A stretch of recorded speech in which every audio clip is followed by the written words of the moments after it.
pure gaping. But I'm just noticing there, fuck it, John, we look well there, didn't we? What the fuck happened to us? How dare you? Clearly the other night said, I've got better wage. I think she's lying. She is like... Like an old husky. Lying bitch. Jude, are we going now? We're ready. We're good, Jude. We're all good. But I'm just noticing, look at the side of her eyes. There's like nothing there. Aye, as a No wrinkles. crow's feet wise. No nothing. And look at us now. Like, Jesus Christ. You do look a lot better there. I kept myself well there. Do you think you should the mustache? It's too late now. It's a part of my brand. Do you like... It's in my logo. James, what do you think? Do you think he sits the mustache? No comment. I'm a fucking Grizzly Adams hanging off of you. Jude, what do you think? Does he sit Shave the... it a look about 10. Does he sit the mustache? I don't generally like a mustache. Aye. Yeah, Thanks, yeah, Jude. yeah. Thanks, Jude.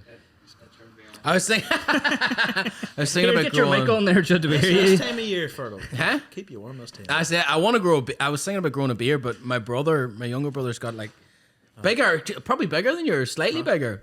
Not as well kept though. Right. I love a It's big nice, beard. Like, nice, I, well kept beard. I might grow mine back. I love a big... You do it around Christmas time, I usually anyway. do it. I usually do it around this time. It's just about that size. Why aren't you doing it this year? Don't know. Do it for Lear. Do it for Be charity. Santa. Be Santa. Yeah. James, welcome. Welcome. Kind of forgot we'd started there. What's up? Thank you for coming. Thank you for having me. This is absolutely lovely. Appreciate you popping on. Great fun. I was going to say, James, we found you. You were liking our stuff, our podcast. That's right, yeah. And I think that's what we like about this is we see people liking it or sharing it or whatever. Mm-hmm. I'm like, who's this person? And then this like, swing up? and then looked into you like, come on. Come on as a guest. And I think for a local community and this podcast, that's the most important thing. You've people that are enjoying things. I And love it. I mean, I said to you before, Do it. just in the corners the other day, and you just get lost in it. You're driving along, I was driving along, I just got lost. It's absolutely fantastic. He's a fascinating guy, isn't he? Fantastic. And Joe Kane. I know Joe Kane? I know Joe 20 years. Maybe Oh, more. really? I haven't seen him in ages now, but we sort of stay in touch the whole time. yeah, He's done fantastic. And then you've got Crazy Donnelly and Crazy Donnelly. Eilish was on as well. Eilish was great. Then She I was know great. Jude through Glasgow-bury, and which is good too. Very good. So So they were the main guests. Is there any others you've seen or yeah, listened so- to? Or? your father did the Lear. What do you call him? Oh yes, Michael McKillop. McKillop. Yes, that's right, McKillop. yeah. It was interesting. was very My interesting. actual favourite part of that was nothing to do with basically what he did. I really enjoyed the potato. The famine? It was the lumper potato. Yeah. I've told people that story since. Like he had to go over to Scotland, I think. There's this reservoir of like seeds of the old plants and the old like grains and the old potatoes and vegetables, and they had to pay like whatever money it was, and they were like the last remaining like library. There you go. I thought that was really interesting, and he took those seeds and then brought them back to Ireland and then started growing them. It's a good one to have in your back pocket as a story. It's a good bar story, that. Is it a good wee bar story? Especially whenever fair play, and it's lovely because you can see now Lear. Are they connected to the restaurant? And No, they're not. They're not. They're not. They're not. It opened after, but they're connected to the story because wherever they're based at, I can't remember where they're based at. Come on, Glenravel. Glenravel. There's an area near there. There's a body of water that one of the swans, or where the Children's swans of Lear, supposedly yeah, that's that's where they met their father and chatted to him. Like I actually contacted him because my son's called Lear. So we named him Lear, and then someone What's goes it mean? After the Is whiskey. it meaning Lear? Is it meaning? It's the pagan god of the sea. There you go. So it's the sea So god, Lear. and then just everybody knows it from From King Lear, the folklore, English one, yeah. nothing to do with that, and then Lear, the children of Lear. Obviously, Lear, yeah. something a wee bit different. I've actually never tasted it. So. Oh, it's a lovely Quite whiskey. new, no. It's a nice wee whiskey. Like we'll Is crack, that then- we'll crack open some. Is that the later. dearest one? No, that's the least. That's the smallest one. Me and you took the dirty stuff. Did we? Me and you took the black We stuff. left that one for you. You took the red stuff. I took the black stuff. The black You is taking the that one? dearest one. No, it's an ornament. I'm not No, it's just like, oh, the boys just left me to shake. It's not even. It's the night. It's I'm here for lovely. the buns, lad. Okay. Thank you very much for the buns, by the way, Good James. boy, you never Thank show you. up empty-handed. You taking the Mama card always cake? said never show up to the house empty-handed. Appreciate it. Where are these from? Bairns? Just Baron Bakery, Dribberstown. Yeah. So that'll fill a Deadly. gap. Oh my god, they're Is that car cake? car cake's class. Just I love car cake. It's actually it's only a wee square, but it's the size of it's about a foot of carrot cake. fucking brick. Great. Deadly. Fantastic. Thank you very much for coming on, James. Thank you for having me, gentlemen. Really appreciate it. We were actually talking before. I noticed we actually haven't given a shout out for the Flax in a while. I just wanted to do it at the start of an episode. Oh, good man. We haven't. Flax are our first and main sponsors. And the Guinness is absolutely fantastic. It's not there. The Guinness is absolutely fantastic here. We're in one of their function rooms right now called the Good Room. This place is absolutely heaving at the weekends. Amazing. Fantastic spot It's for like a music. home from home. James has played here. Musicians are playing here. The Guinness is pouring. All sports, all walk of life. Fantastic spot. Really, really friendly bunch of people as well. I've seen some mad videos on like TikTok and Instagram. Oh, the of, like, place is just bounce. hey, that's going nuts. And I was like, I wish I was fucking there. But I'd be ringing James like, is the podcast studio okay, lad? From Saturday. You told me it was safe. But big shout out to the Flax. We really appreciate them. This is one of our final episodes of the year, and I just want a big shout out to them, and we appreciate them. And Deadly Guinness too. Guinness is But fucking. I think what I love about it, they give so much back to local community, not just for a place to come, for people to sit and have a bit of fun. The fire's on, the crack's going, everybody is smiling at each other and laughing and giggling. There's all ages in, and it's just a lovely atmosphere. And then Lovely bar. people squawking in the corner trying to play wagon wheel. Yay! That's it. Do they sponsor you too or something? James, thanks. Come on, James. But even at that, I mean, for the local artists that play here as well, it's the support that they give them too. People come in and it's the best. It's always a good night. So They love it. nice crack. They love it. So, as you know, James, we do a bit of a quick fire. Dead on. And nothing out of the ordinary. Wee bit of this, wee bit of that, bit of food, bit of drink, random stuff there too, and we'll get started. Tea or coffee? Both, but I like coffee. Probably more. Punjana or Tetley? Punjana. Correct. Punjana. Correct. Potato bread or soda farl? Soda. I love soda. Wrong. That's always a hard one. But I think always it's a back hard to one for nostalgia people, as well, though. because I'm still of that. I'm only 18 right enough, so I'm still of that era where I remember walking into my granny's scullery and her cooking soda bread on the hearth and the smell, and it Remember was my something granny doing amazing. I mean, I suppose we'll go into depth, but food triggers so many memories, and that's Nostalgia. soda bread. Yeah. It's a hard one to answer. They're both delicious, to be fair. Yeah. Potato bread. Potato bread. Bacon. Potato bread. Potato bread. Bacon or sausage? Bacon. Wrap brown sausage. The stuffing. I have to be careful when I go forward and make sure I'm going to ask these properly. We need to get through That's these. the best guys. answer. How do you take your eggs? Eggs. I love a good poached egg. You poached egg. Aye. Fancy. And it has to be slightly runny, but still sort of in around that sort of, not too gooey, that's what I would say. I'm glad I'm not making your eggs. Right. Book or audiobook? Audiobook. Audi or BMW? What? An Audi or BMW? Used to drive an Audi. BMW. Range Rover or Porsche Jeep? Are you giving me one of these? Surprise at the end of the year. Range Rover or Porsche Jeep? How many bales of hay can you get back? I know. Range Rover, sure, why not? Yeah. Snow or rain? Rain. Hot or cold? Cold. Chinese or pizza? Chinese. Indian or chippy? And then, Favorite pizza toppings? I love a good pepperoni with mushrooms and sweet corn and onions. Lovely. It's close to mine actually. Very nice. Correct. You allowed pineapple on a pizza? No. Absolutely not.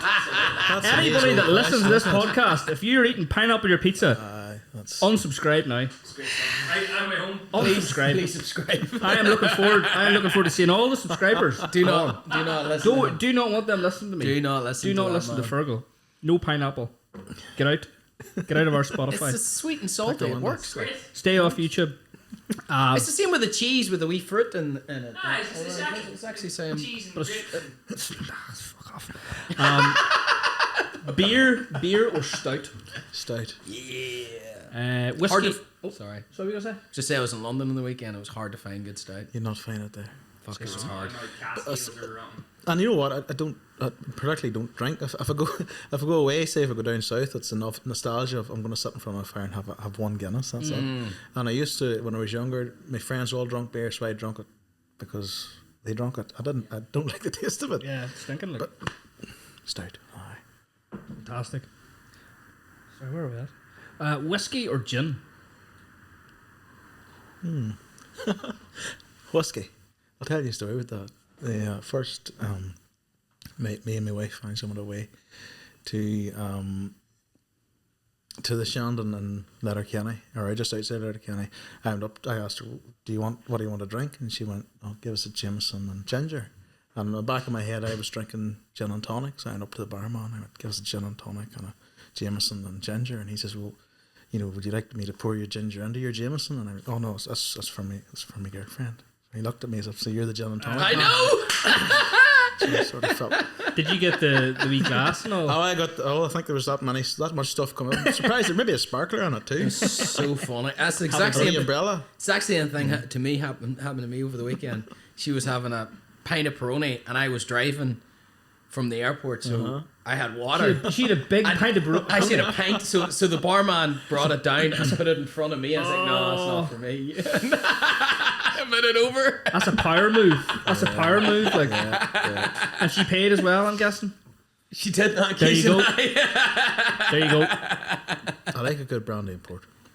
Do you? Love a brandy and port. Never really ventured down those. I stay away from port. I have a story about that. I was back in the day, probably a wee bit young to be doing it, but we were maybe under 16s, under 18s at the rugby club, and if it was the end of year, what do you call it? End of year dinner. Yeah. And like whoever, if you're the captain or if you're the try scorer, whatever it is, I can't mind why I got it for. Probably most improved, and you had to drink like maybe half a pint of port. I remember we were already drinking at that stage, and then I drank half a pint of port. All I remember is waking up the next day, or not even waking up the next day. I remember like an outer body experience of me talking to a native, I don't know, a native Indian from the settlers in America, and talking to them, and I was hallucinating. at the side of my bed. I was lying in bed talking to this native Indian, and he was telling me something, and then I just remember waking up about 10 minutes later and being like, "Oh my god, I'm never drinking port ever again." And this is me about 17. Sounds like one of those tribes that do those. What is it? Ayahuasca. That's what it felt like. So not for you then. So that was the least horrible thing that happened that night. That's all I'm going to say. Anyway. I'd be like you, James. Now I wouldn't drink that much. I would just. Wonder why it was a native. I don't know. I honestly don't know. It was like a vision. There was a vision quest. It's like, John, don't drink port ever again. It would be very, very sad. Lesson learned. Lesson learned. Port Stewart or Port Rush? Port Stewart. Why? Come on, that's Something about Port the Stewart. right answer. What's wrong, Port Rush? My ma actually lives up there. Her and her partner, they live a few streets away. Like, it's a nice wee spot. Like, It's beautiful. It's nice, it's lovely. you play up around the North I Coast a wee do. bit. I'm actually me, Mrs. Jones on Saturday night. Me and Mrs. Jones. That's lovely. You know what? You're there regularly enough. Me and Mrs. It's Jones. amazing. Some of the places, everywhere I play, I'm very lucky that they're all beautiful places and the people you meet. So me and Miss Jones, the Shanty, which is up at the back end of Port Rush. Heard of Shanty, yeah. Great food, amazing. There's the Kellys. I play Kellys as well. And Kelly's still open. yeah, they've done really spent a lot of money around it. So they have. Really? Yeah, I thought they closed her down. yeah. So no, it's nice. There's a new hotel opening up there next year as well. The big golfing one. Has they done this hotel? Don't know. It's a 5-star. Have you any property around the port? Jesus. It'd be nice, wouldn't it? You see the guff everything's the port's getting at the moment, and rightly so. The prices of stuff like. Building a house in the front lawn. Oh my god! Oh, really? Oh my god! Putting up a tent and charging Airbnb But you in know it what it out. is? It's the people that lived there all their lives. Their children can't even buy a house Yeah. I near them. near them. Yeah. And then you go on to it during the winter and there's nobody there because 1 in 3 houses is a holiday home. That's yeah, crazy. yeah. That's fucking nuts. Like 1 in 3. I don't even know how to stop that. Like, that's a I topic for don't think another it can be podcast. stopped, can it? We'll bring on property developers or something and chat Maybe. them, slabber at them. What's your favourite town? My favourite town. Have you a favourite town? It's a very obscure question. But This would have been better if we had the Mick Marfell Great Again caps on. I'm going to say Dunfanny. Does it have to be Doesn't anywhere? matter. Anywhere? Aye. doesn't matter. Just down south. No, Dunfanny's Donegal. Donegal. Aye. Donegal. Sort of a go-to place. You know, we go there quite often, and it's just peaceful and chill. You've got your pubs, you've got your crack, you've got your locals, you've got your. Just nice and quiet. It's just nice and quiet, but it's very. Do you go there picturesque. to wind down or do you Wind play? down. Very much to wind Just down. wind down. Aye. Very much so. Very nice. What area have you brought up in? I'm Maghera. Well, just I say Maghera. Just Glen on the Glen Shane Pass. So here's one here. Dribberstown. What is the one thing you would change in the area that you think would help the community, even in a small way? So we've had people say like real drastic changes. Some people say change the parking on that street, or real. Is there Well, anything? they're doing it in Maghera at the minute. But disaster. It's supposed to be a disaster. laying 2.5 flags a day, somebody said. And there's a sign saying it'll take 42 weeks to complete, but somebody's went up and put a 6 in front of it. 642 weeks. So no, definitely Maghera need to sort out in terms of its just because it's that main place you go through to go to the port. Everyone just goes Everyone's through it. And it's been just forgotten about. So, but as that, I mean, you're finding more and more of these wee towns, and you see this places are closing down. Aye, So the likes of the big hub in Maghera was Nuns, and it closed It's down as a gone, hardware aye. store. And you do have the wee pubs, so it's a very difficult one. I think what they're doing in Maghera at the moment will help.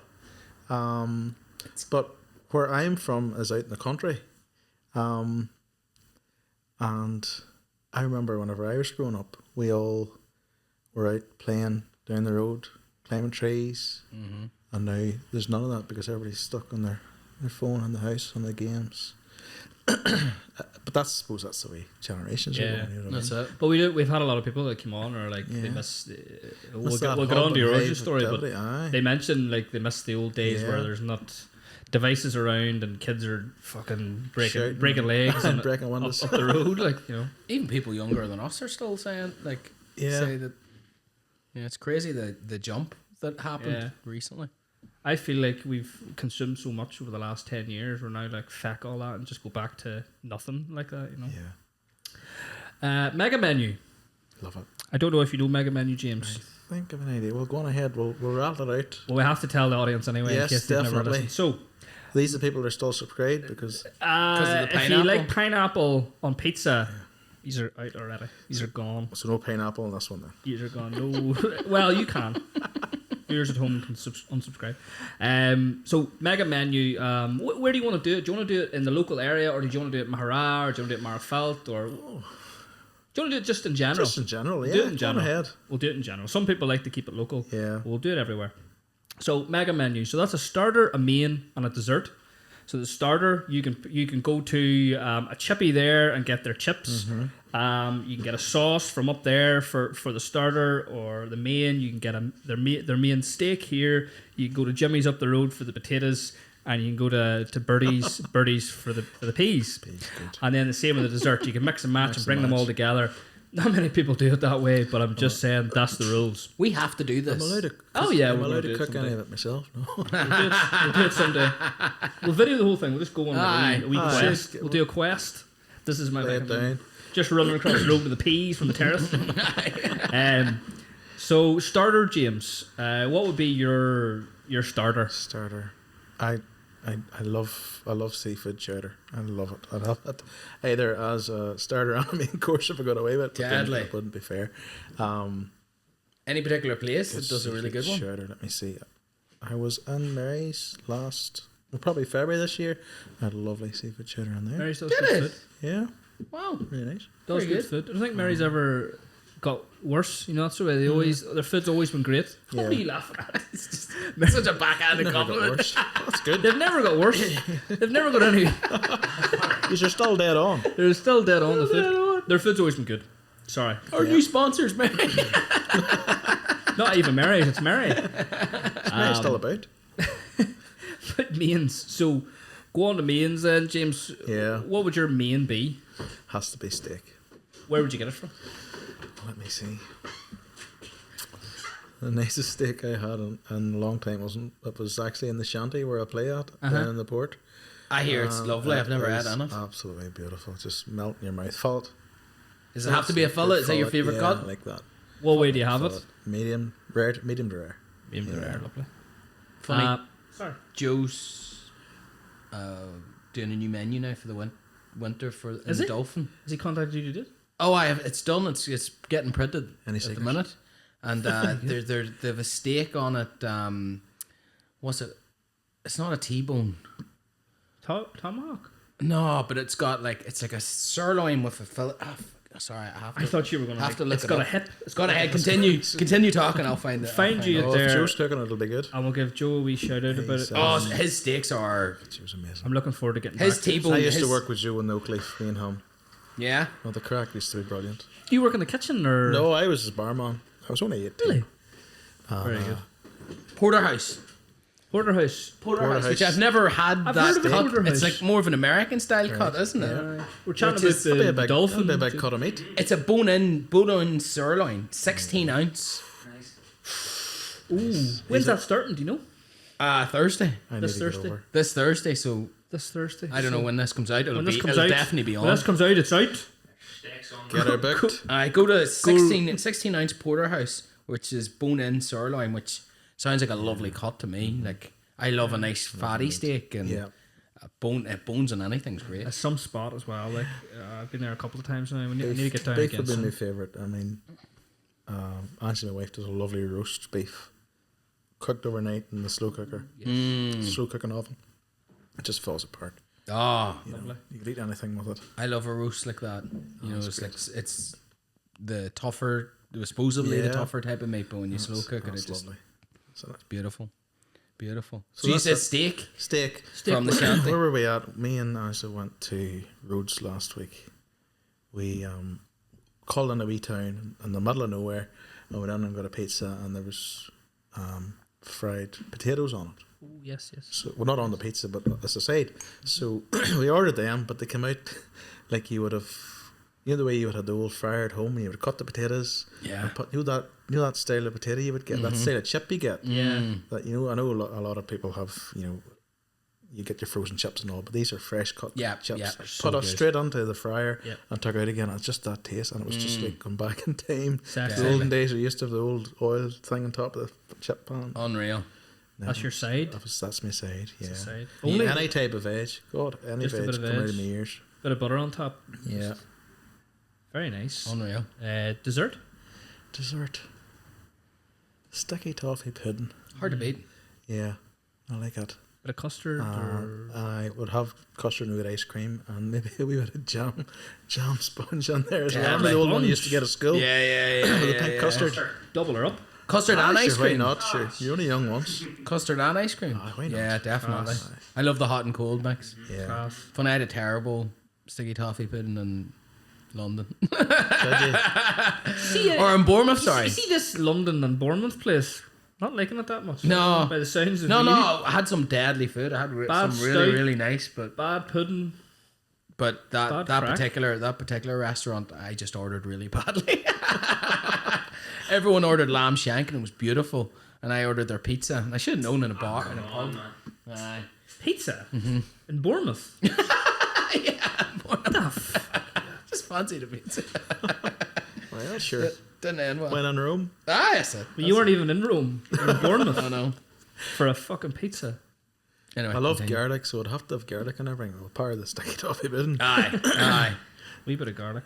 Spices are up. Do you know, we do another thing as well. It was a death row meal. I love it as well. Like the death row, like what are you going to have in your last meal and stuff. I don't know whether Very to swap morbid, that in or lads. not. Come on. What? Very morbid. What is? You're frig next week. What's the last thing you're going to eat?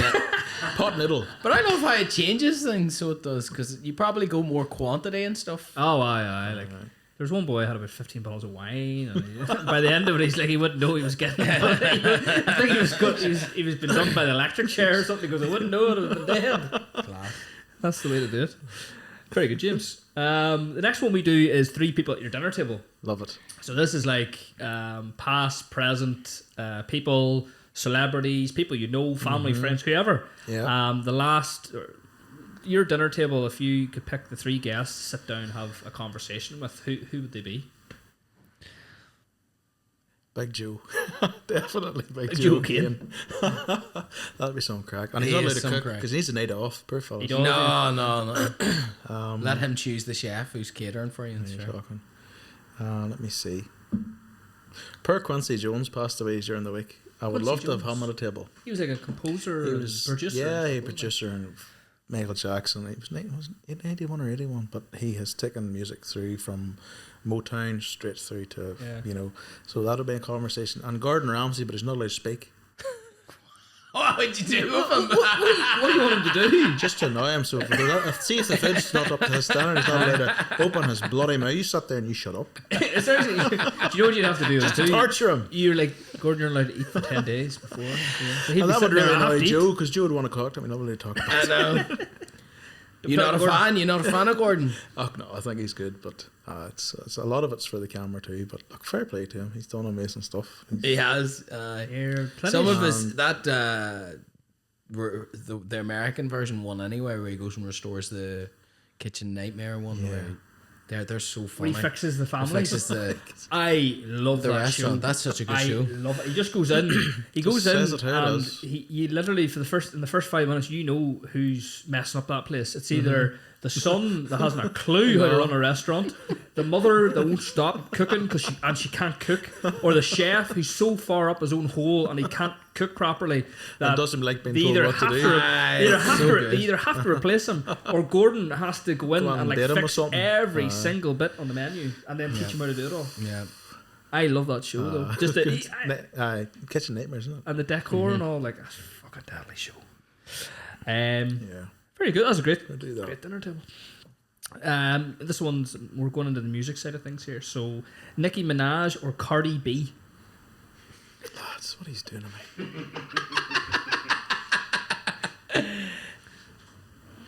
No, close the door and tell me that.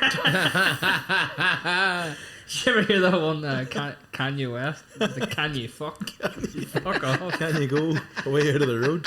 Now you have to No, pick one. you tell James. them too. Okay, give Nicki Minaj a wee Nicki. high five. Okay. Did you know when I was writing this, I spelled Cardi B's name wrong? I called her Carly B, and I was like, Carly B, Carly. I sat there for 5 minutes. Carly B.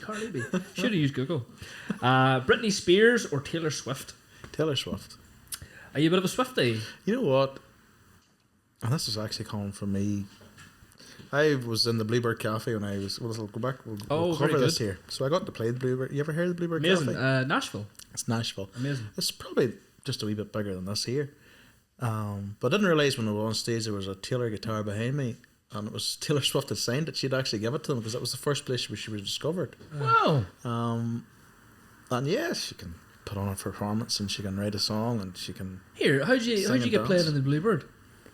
right place, right time. Did you just I show up asked- and go, can I asked play the tonight? question before I left here. I was round about. I was releasing my first album, 2018, and the people that I released it through were called a production company called CD Baby. They're based in Delaware. So you upload your music to them, and they put it on every streaming site in the world. Cool. So basically, you just do the one click, and they do everything for you. Then anything that's generated through royalties comes back to you. They take their cut out of it. So it's a really handy way of getting your music out there. I don't know what you use for Spotify. Do you have a Spotify? just Spotify? Yeah. What I use. Yeah. So there's so many to get it onto all the different streaming sites. You could use it like Destroyed or. Do you we can not use a program as well to get them out to TuneCore everything? or- Or? Oh, the podcast you mean? Aye, we used to, but We don't do that we don't anymore. do it anymore now. So they were holding a music conference in Nashville, just basically give the ins and outs of the music industry and how you go from getting your music from basically your kitchen that you're writing it on or wherever you're writing it to, onto Spotify and out to people that want to listen to it. How to get playlist creators and all that sort of stuff. So I booked it. And that was August 2018. So I booked it in May, and it was for a week. So I knew it was going over for a week. A friend of mine, Joan, who had been to Dubai to play with, she was my music teacher. She had a friend in Nashville, so she had an Airbnb. Was fit to stay there. Class. And then the night after I booked the tickets, I was playing it was like a 50th birthday party, and I was telling the lady that had booked me, Sharon, that I was going to Nashville. So I know the manager in the Bluebird Cafe. I says, try your ice. Because the day before I'd asked a fella in Belfast who was pretty close to Nashville and had contacts if he would give me a wee contact. No, you need to come up to Belfast, you need to play the circuit up here before I start giving you contacts. That's all right, no problem. Welcome. And she says, give me a minute. And she dropped an email there and then. And before I was finished playing, James, you're playing the Bluebird Cafe. And what night are you over? She says, well, it's the land of August. Right, well, the Tuesday night's free there for you. Go on ahead. Lethal. Turns out Emily, who is the manager of the Bluebird Cafe, was over here a couple of years ago when Sharon had taken her around the Northcoast. And she must be hospitality, you see. Mm-hmm. So I'm very indebted to Sharon McElveen for that. And so that was booked, so I knew I was going to do that. It was lovely, and it was a showcase. So I showed up with my guitar, got up on stage and played a couple of songs and sat down. There's people coming on after me to play as well. That's lethal. I seen a wee documentary on it there a wee while ago. Unreal. And it featured on it and all the Gareth stars. Brooks was found on it. Oh, yeah. You know, and it turns out he had a full in that night for another fella that was sick. If he hadn't fallen on that night, Never would have. Gareth Brooks. Wow. And it's all down to being in the right place at the right time. And if you don't ask a question, you don't get. That's it. Don't ask a question. Just ask. Just That's ask. very cool. .com. Completely agree. Very good. I never thought that me asking you about Britney Spears and Taylor Swift would have brought us to the Bluebird Cafe. No, fair play here. That's fantastic. I mean, you know, it's obviously, yes, she's been in the right place at the right time, but she can put on a show. I mean, if she's had to sell out 5 nights in Wembley Exactly. and then come back and do another 5 nights, there's obviously something right there. Yeah. Yeah. Well, she breaks up a lot of boys as well. Aye, and it breaks a lot of hearts. But she gets the right songs about the it. material's not bad. That's it. Jimi Hendrix or Bob Marley? That's a tough one. That's a tough one, that's right. Or Nicki gonna say- Minaj? Jimmy Minaj. Jimi Hendrix. Jimi Hendrix. Jimi Hendrix. Yeah. Cher or Dolly Parton? Cher. You don't like Dolly? Dolly's amazing. Dolly's fantastic. Cher, I don't know. Cher still looks the same as she did 53 years ago. They did test her. Like, let's see what's going on with her. They both have fantastic voices, but I grew up in that era where the Cher was really, kind of Dolly turn would have back been time. Dolly would have been a bit before you, wouldn't it? Elvis or Johnny Cash? Tough one as That's well. a tough one too. I'm going to say Johnny Cash. Is that right? I think so. Yeah, I agree.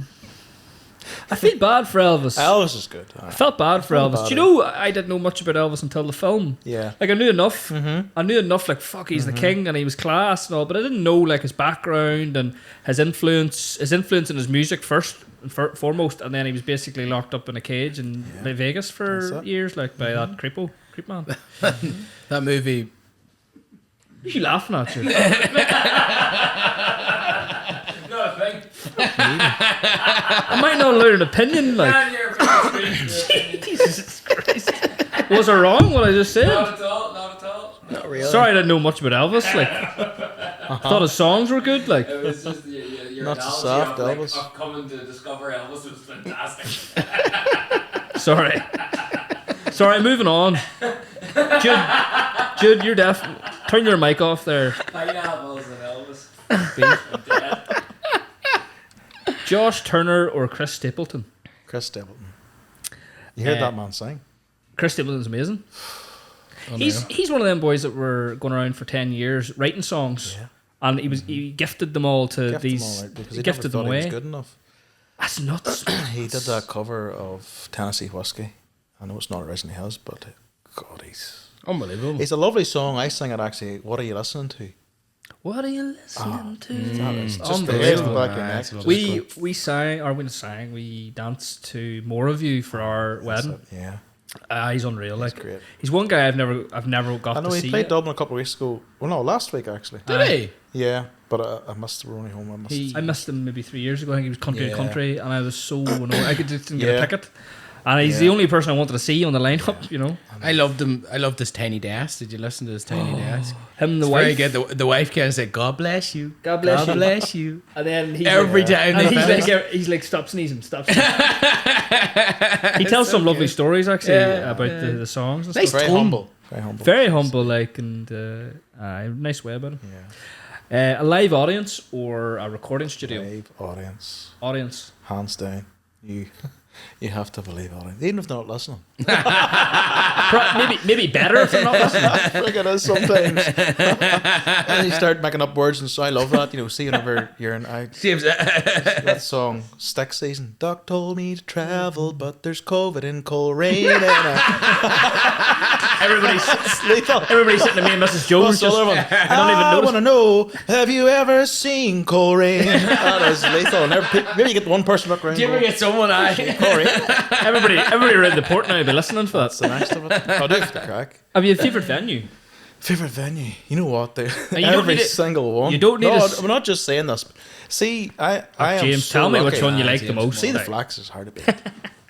Flax is. But it is, no, it's something lovely about coming to a venue, and as soon as you walk through the door, how's it going? How are you? From the front door till you set up till you go back out again, people want to carry your stuff out. People are over, do you want a wee drink? Do you want this here? And I don't drink what I'm saying because you get a drink for free all night and Oh, end up yeah. falling over yourself. I could end But, badly that.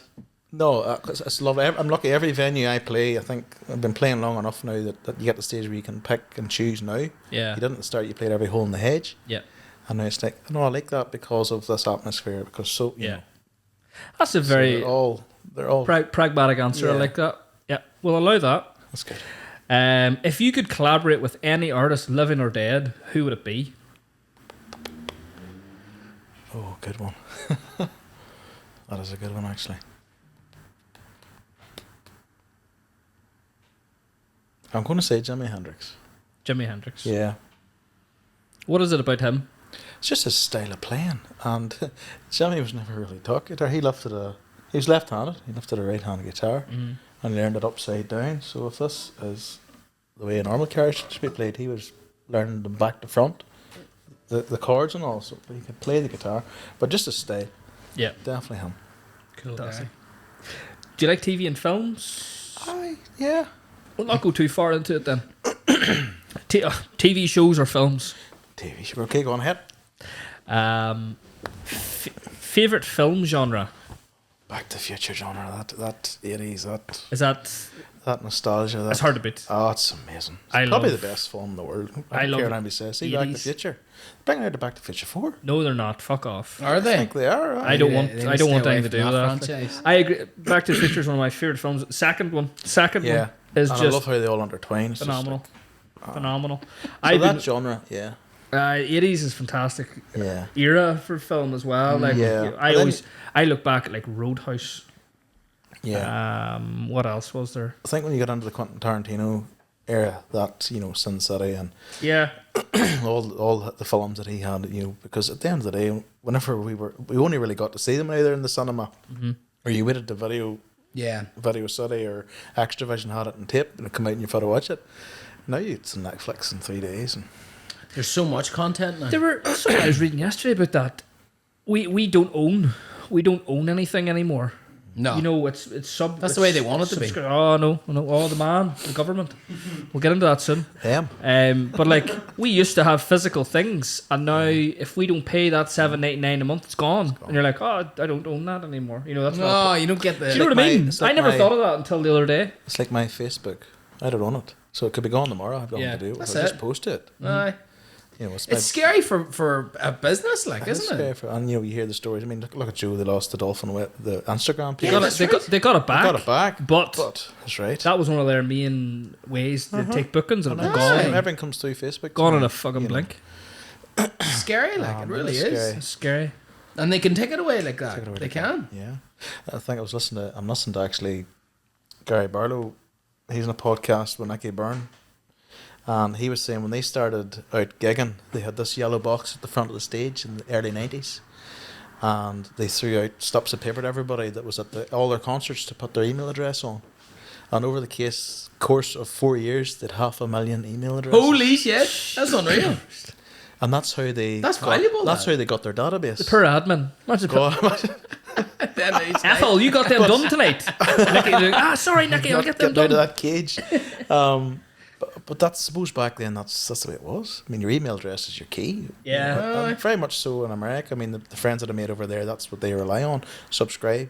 Yeah. Your email address. Give it to me, because that's for music. For even contact. So if they're out playing, they don't ask, "Oh, don't follow me on Facebook. Give me your email address. Scan that QR code and leave me your email address." Yeah. Because that's the cash cow. That's where they And then send that's out. how they let them know whenever gigs are happening. They sign them up to their subscriber list. The next thing, you roll out your 10-point email plan to them that throws an email out every week.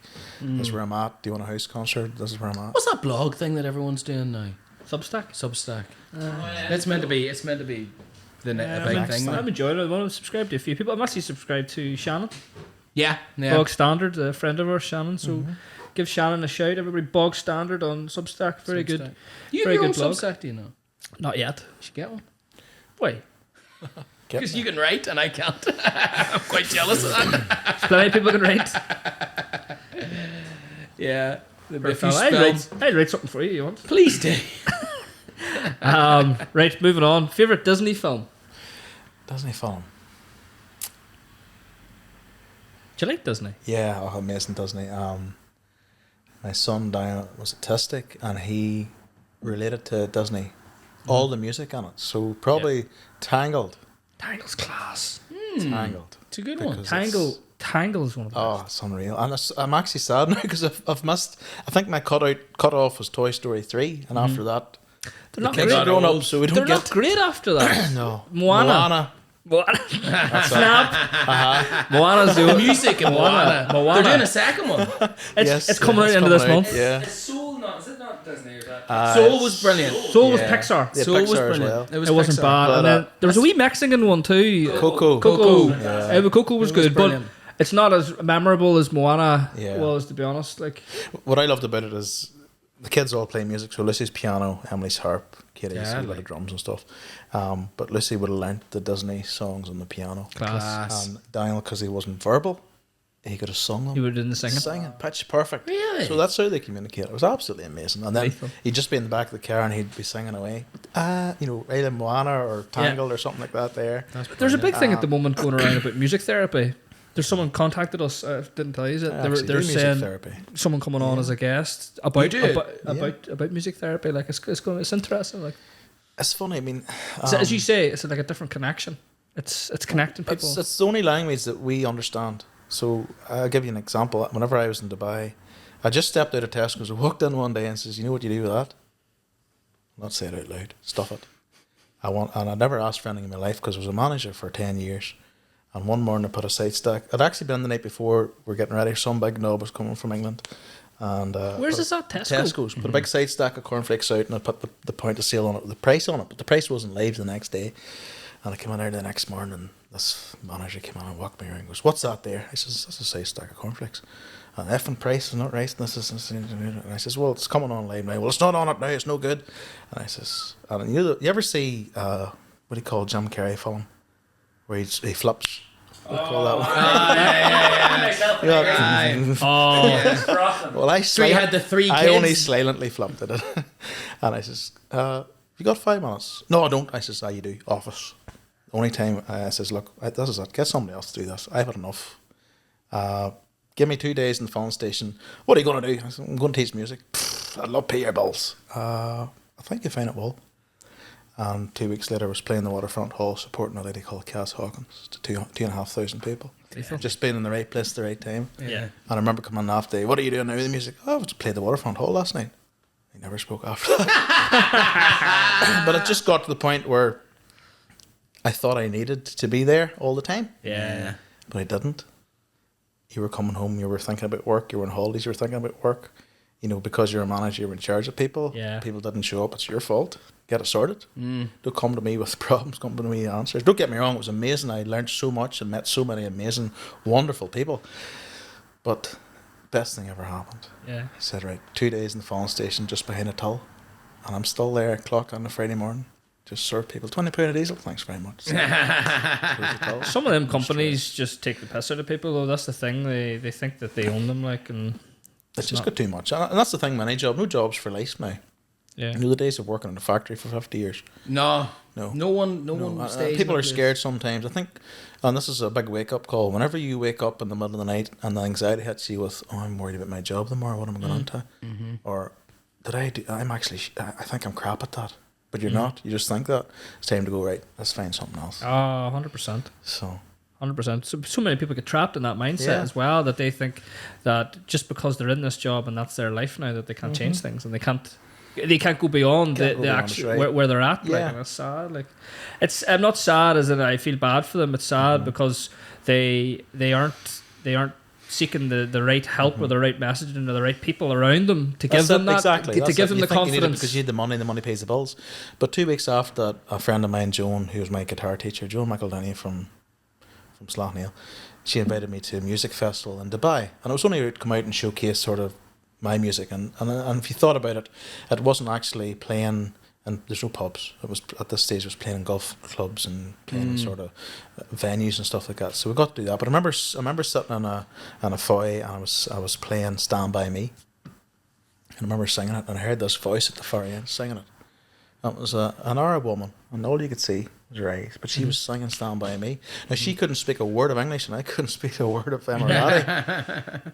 But we were fit to sing by music. Yeah. So that was the connection. Connections, right? Yeah. And thanks very much afterwards. You weren't allowed to shake anybody's hand over there. Yeah. It's not.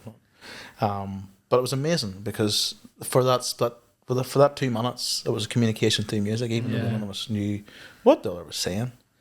And that's where the music therapy comes in now. I'm not a music therapist, I'm a music-based therapist. So it's all trial and error. I haven't gone to university to do this. I've done it by simply sitting down with Daniel and taking the guitar and singing A, B, C, D. And I'm not even been fit to say, well, Daddy, how'd your day go? He sings it back. That's the language.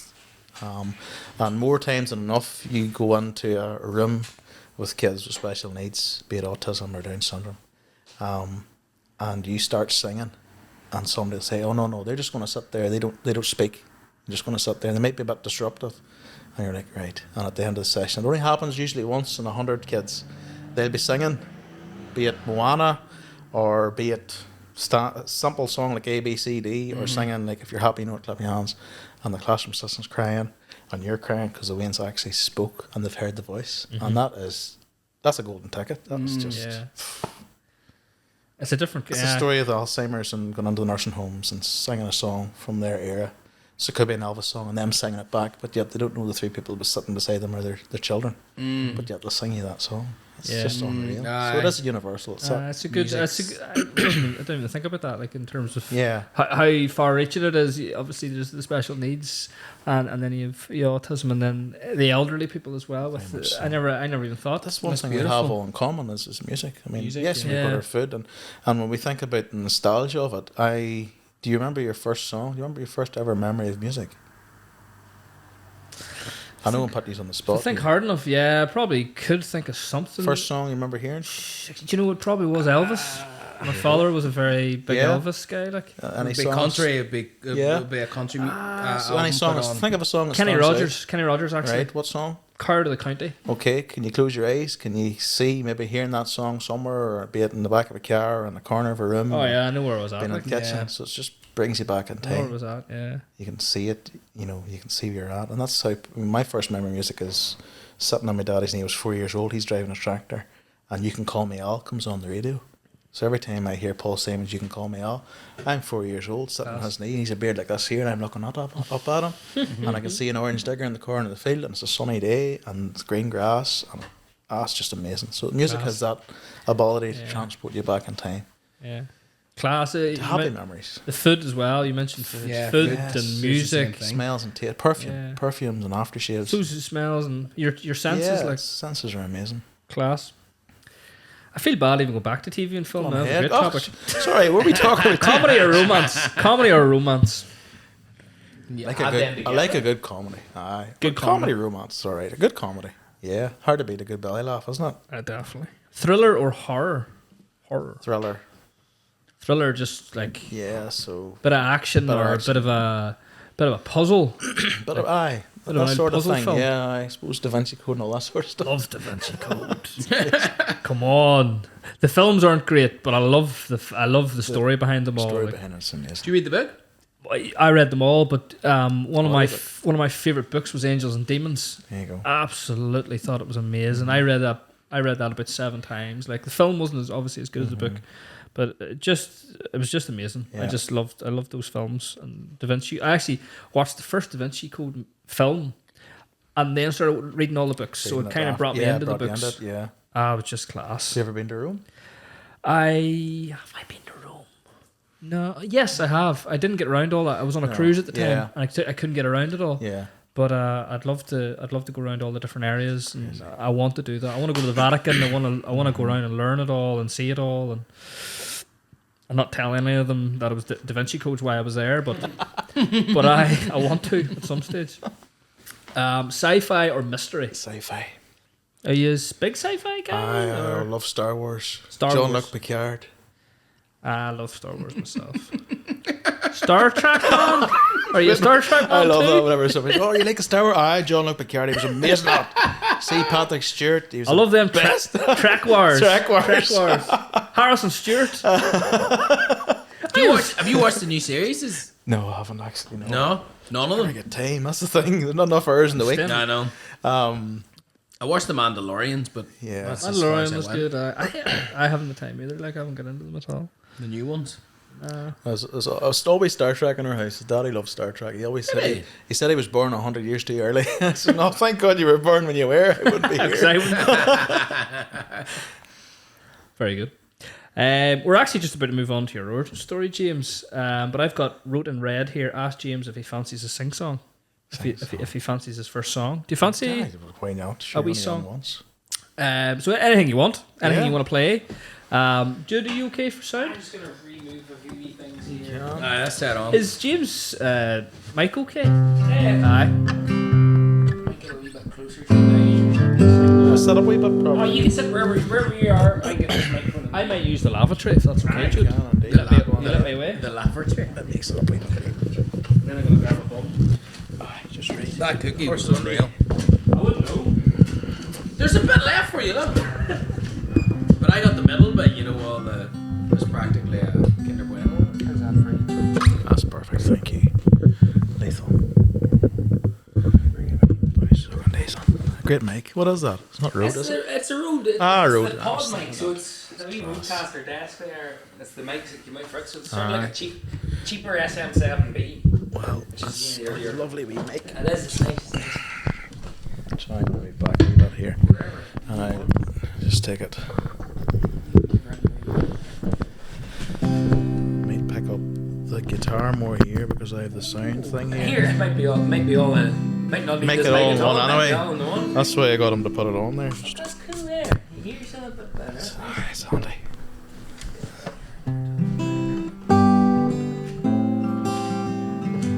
What maker guitars are? I got it custom made. Keep playing for me there. Yeah. Just play me, that's It's called a Murphy. Murphy. It's a fella I found on Facebook. I've got 3 or 4 guitars at the house, and I always said if I saved hard enough, I would take the 3 guitars and make them into one guitar. So What do you like about them all? during lockdown, I was lucky enough to come across a fella called Paul Murphy, and he makes custom guitars. Wow. So I don't like a long neck because I never really play up here. Not time. And I like a small fret. And That head, is that like an Ibanez sort of? Like it kind of looks like an electric guitar. I almost. told him just to do what he wanted on it. It's actually some guitars you get.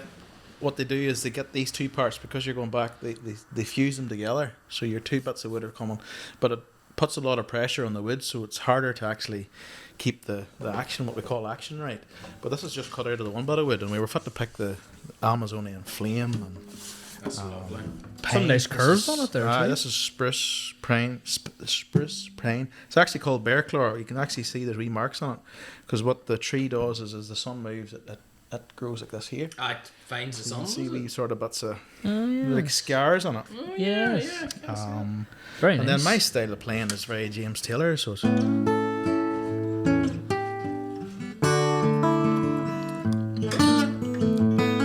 What are you thinking of playing for us?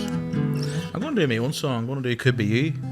Could be you. Could be you. What's yeah. the story behind this? So I wrote it during lockdown. It's actually my last album. And the idea of it was, I suppose, we're all trying to be like somebody else because of social media.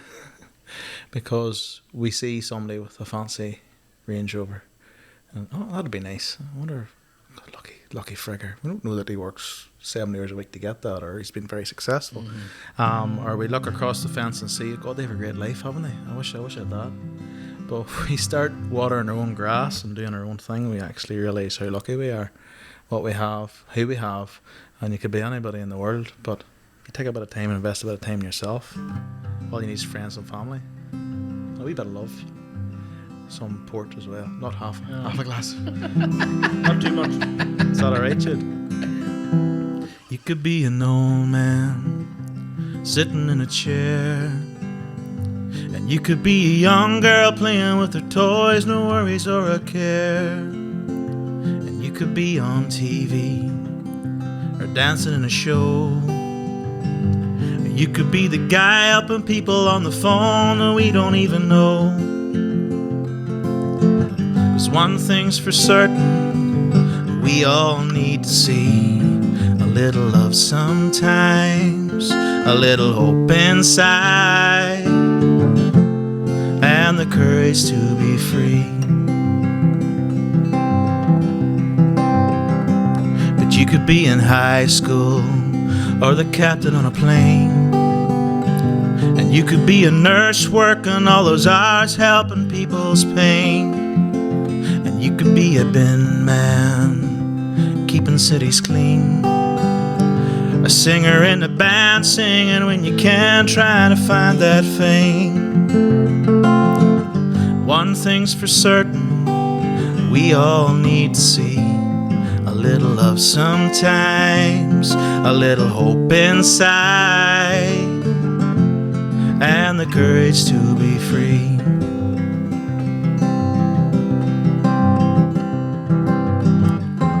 No one knows what this life will bring to you. No one knows what lies ahead. It takes that love and hope to guide you along,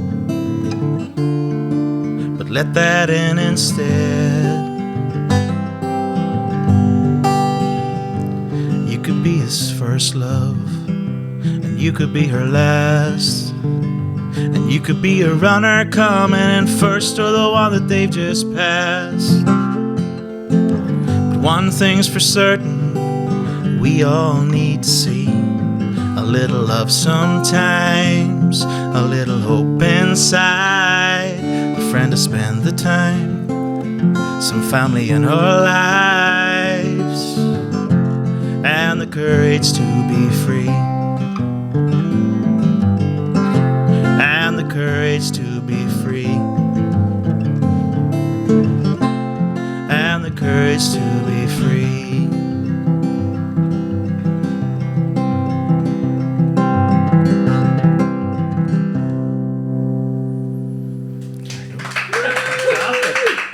I didn't want it to end, to be honest. Class song. Very good. That's lovely. I haven't heard that one yet. I was That's checking your catalogue out there the last few days. It's on the last one we put out was 2021. When I say we, I mean I'm very lucky. The people that you meet in this music malarkey, I mean, on that album. Sorry, Jude. What did you really sit there, James? Thanks very much. You said backward. You're very kind. Good man. So Tell us how lucky you are. I wrote that in 10 minutes. No, I you swear to didn't. God, I wrote that in 10 minutes. That could be. What sort of moment caused that song? It's really, really weird. I suppose it's about being in the zone. And at the time, I knew I was writing to record the album. And this has happened with the first album where I had 4 songs written. And I knew I wanted to finish the album for September, so I had to keep writing songs. And when you get into that, not pressure, but the sort of the zone of writing. Rhythm, sort of. And I'm the sort of fella that there's different styles of writing songs. Somebody writes the lyrics first and puts music to it, you know. But I listen to a melody, and I have a melody in my head. And then eventually the melody sort of turns into something, and I'll muck about and get the 4 or 5 chords that I need for it, middles, and I'll just start verbal diarrhea. And you're singing just silly stuff, and the next thing it starts to come together. You're thinking about a story, right? Well, this actually sounds good. I'm thinking of all the people that maybe you've seen or you've met along the way, and that looks cool there, you know. And then started jotting down, and then just eventually it came together. But that picking style actually came from Mark Kaufner out of Dire Straits. Yes, I was listening to Dire Straits on the way in. That's the first ever strum or pick that he learned. So I went on YouTube the night before I wrote this, and I went down the rabbit hole as you do.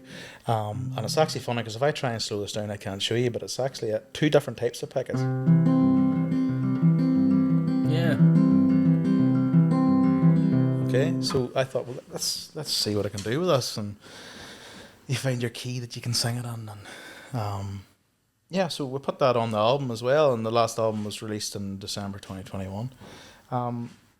I met Paul by chance. I contacted a couple of people, and I thought I wanted to, before I was, before I'd even booked Nashville, probably 2017, and I'd wanted to go and get something just for the crack, just to write something and have something that I wasn't going to do it. I'm not doing it because I want to be an Ed Sheeran or an Ed Carey. I want to do it because I love doing what I do. It's a good counselling session. It's cheaper than going to a psychologist for 2 hours. Plus it's that sort of, you're right, and you're getting whatever's in your head out. I suppose we all, Connor's that art that he goes to, he does that because that's what he loves, but as well as that, he gets a therapy in it. Therapy and everything we love doing. And meeting Paul, he says, come on ahead, sure, let's put something down. At that stage I had released a song through Sessions in the House, which is just down the road in Castle Dawson. Yep, listen to it. Yeah, good. Joe It's a and Donna Murray. good wee space there. Yeah, I'd love to see more of them. Oh, they're amazing. I'd love to see them. I haven't seen any recent ones now. No, funny, I haven't. I must contact them because their stuff's they do so much for local people. Even contacts Jen Bostic, who wrote that Jealous the Angels from Nashville. They've contacts with her. They've contacts with so many people in Nashville. There's been some really good local people in it. Yeah. Chris Finlayson, a friend of ours. That's Chris right, Finlayson. Chris, yes. Chatting to him the other day. He's good crack, I don't think he would sing. I don't think he would do that again. But he's just a talented guy, just that's a lovely song. Wanted to try it. Yeah. And then, who else? Paddy Collins.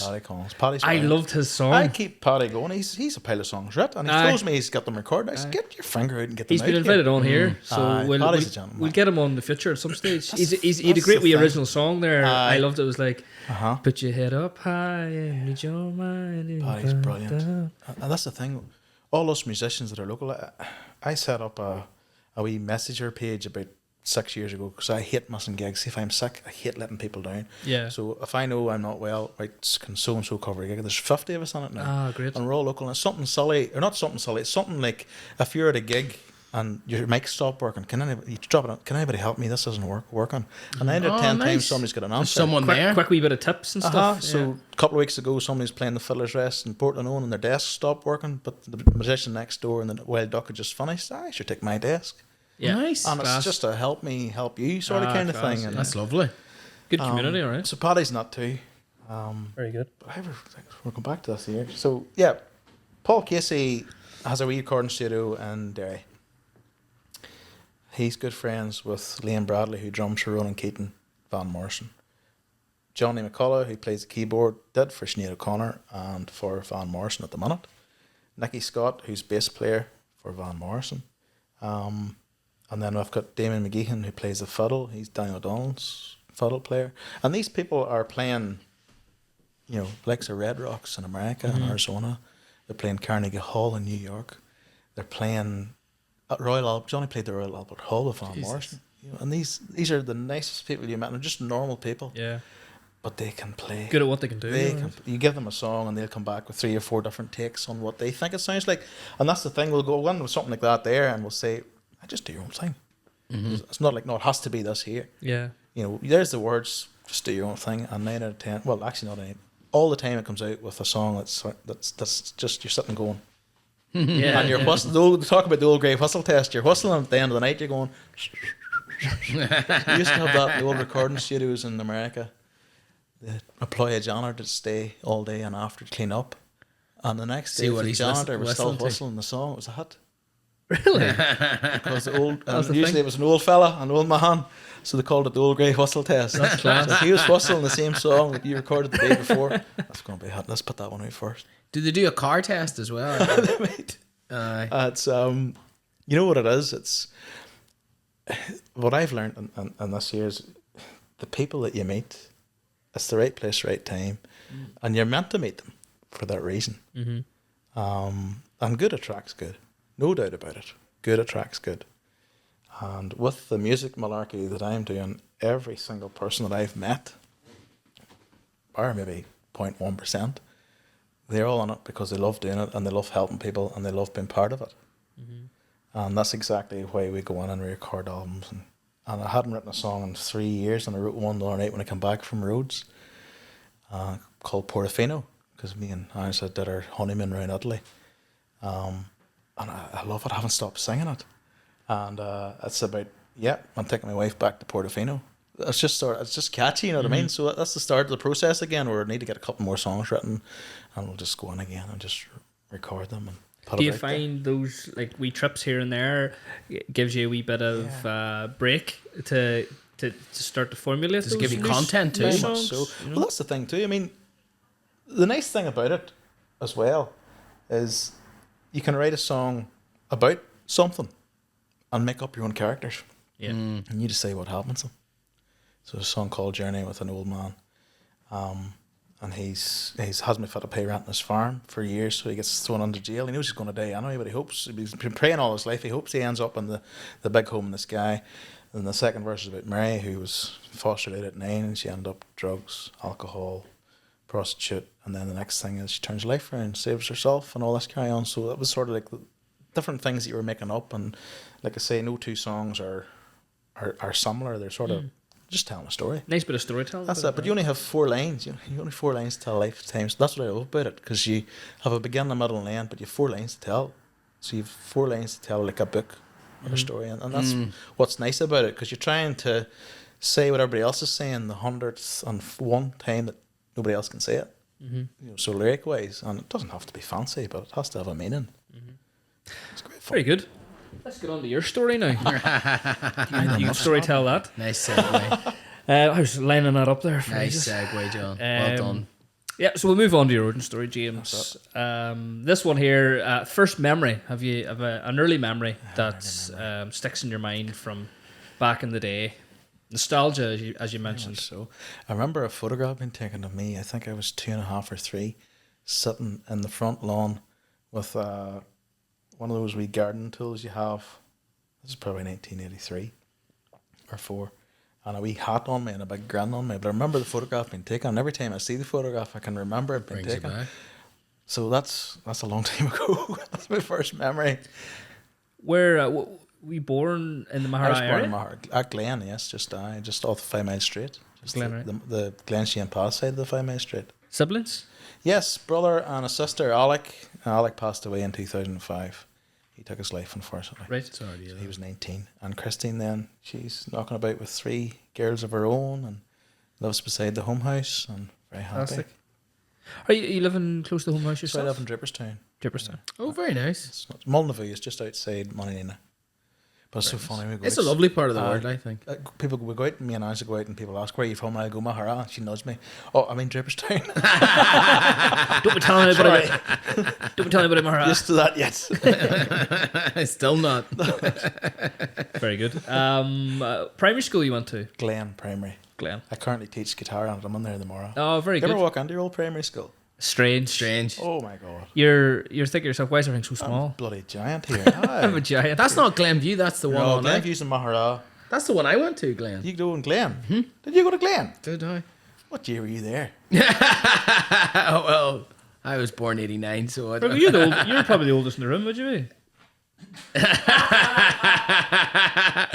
I might have said yes if he hadn't have told that story. I was probably still at school when you were there. Maybe. I left there in 93.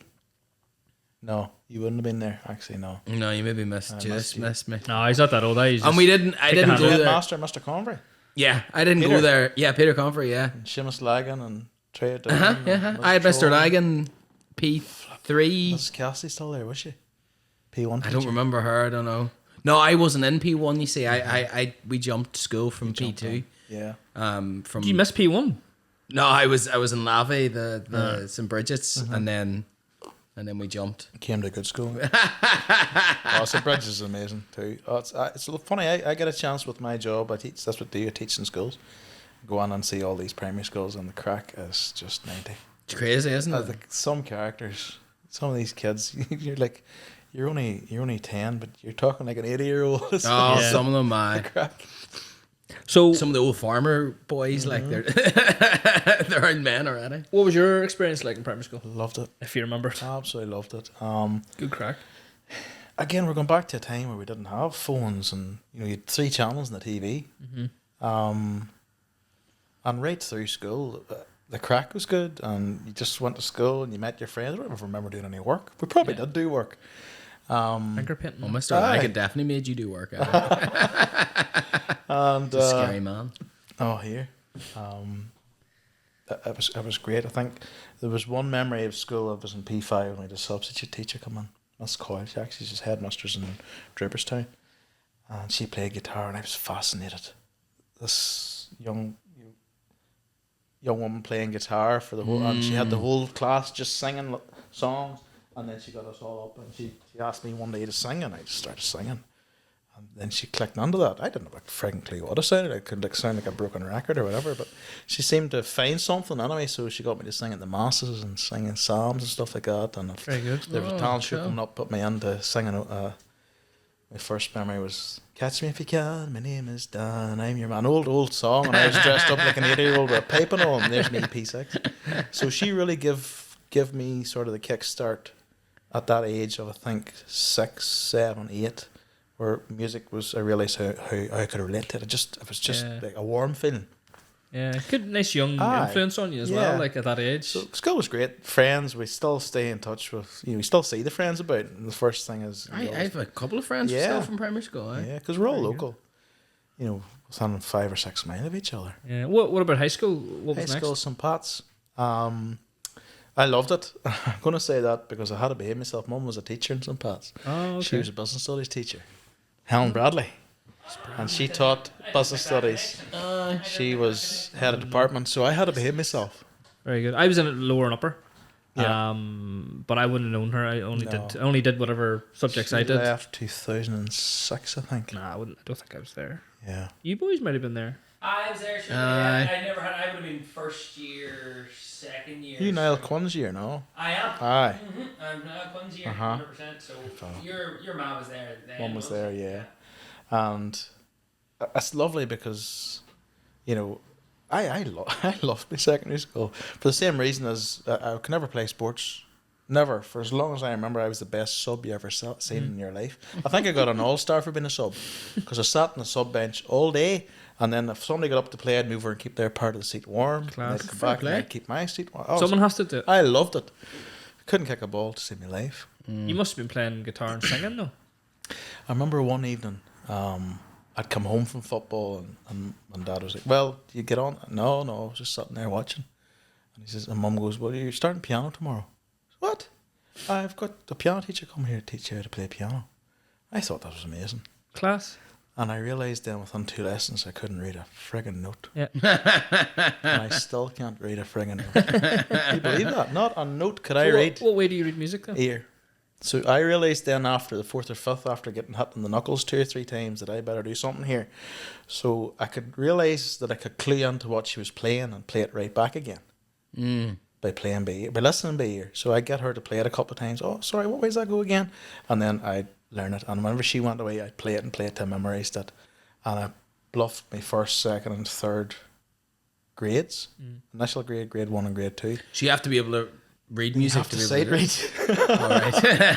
So I didn't pass grade 4 because there was a sight reading test and all of them. And You I, sit and sweat. Oh, I was. You know, the typewriter there. Yeah. It was like this year. Were your parents music though? Mum, no. Well, Mum sang all the time. So every time we were out in the car, you had Christy Moore was on CD with two tapes. That was before CDs. Yeah. You had the Eagles best of, Nice. and you had Christy Moore. Nice. Sonny, That's just good don't taste. go away. Or Take It to the Limit, or Class. I just and these were played over and over, Yeah. and I remember just all these songs, and even to this day, you can still see sitting in the car, and my mum and her sister singing Sonny, or singing a Christy Moore song, and it was just always there. Music was always there. Daddy had LPs, and you were listening to Thin Lizzy, or you had an LP of Led Zeppelin, and the LPs are huge. They're Yeah. actually making a comeback now. So you spent an hour reading it and reading the back of it, and then you'd put it on, you'd hear that crackle, and that just mesmerised me. I think I was just hypnotised. I think back in the day we were like, music was a bit more precious because it was Very much so. very, very much harder to acquire. You think about that, it was harder to listen to. You think about, I think the only radio station I mean was Atlantic 252 when I was, fair enough, there was classical and all that sort of stuff. But you had to have the CD, you had to have the tape. So top 40 was key. Yeah. Never out of top 40. You were taking the time back Taking then. the time. weren't you? And I always loved it because then as we're growing up, Daddy would introduce you to music. He drove a bus for Killeronan. So he'd always nip on the top 40 and say, "Here, Alex, what's hot this week? Oh, there's that Counting Crows." And we're Class. getting a Counting Crows CD. No way. And he gave it, he says, "James, here's a good song, Mr. Jones, listen to it." And I was like, all right. And it got me. So that CD was played and played and played to the point where the CD or the tape broke, and I had to screw it and put it back together. And another tape without the and then Matchbox 20. Yeah. And then it came to the first CD I ever got, which was Alanis Morissette, Ironic. And that just blew me away. That is probably one of the most influential CDs or influential albums of the 1990s. I mean, it just blew me away.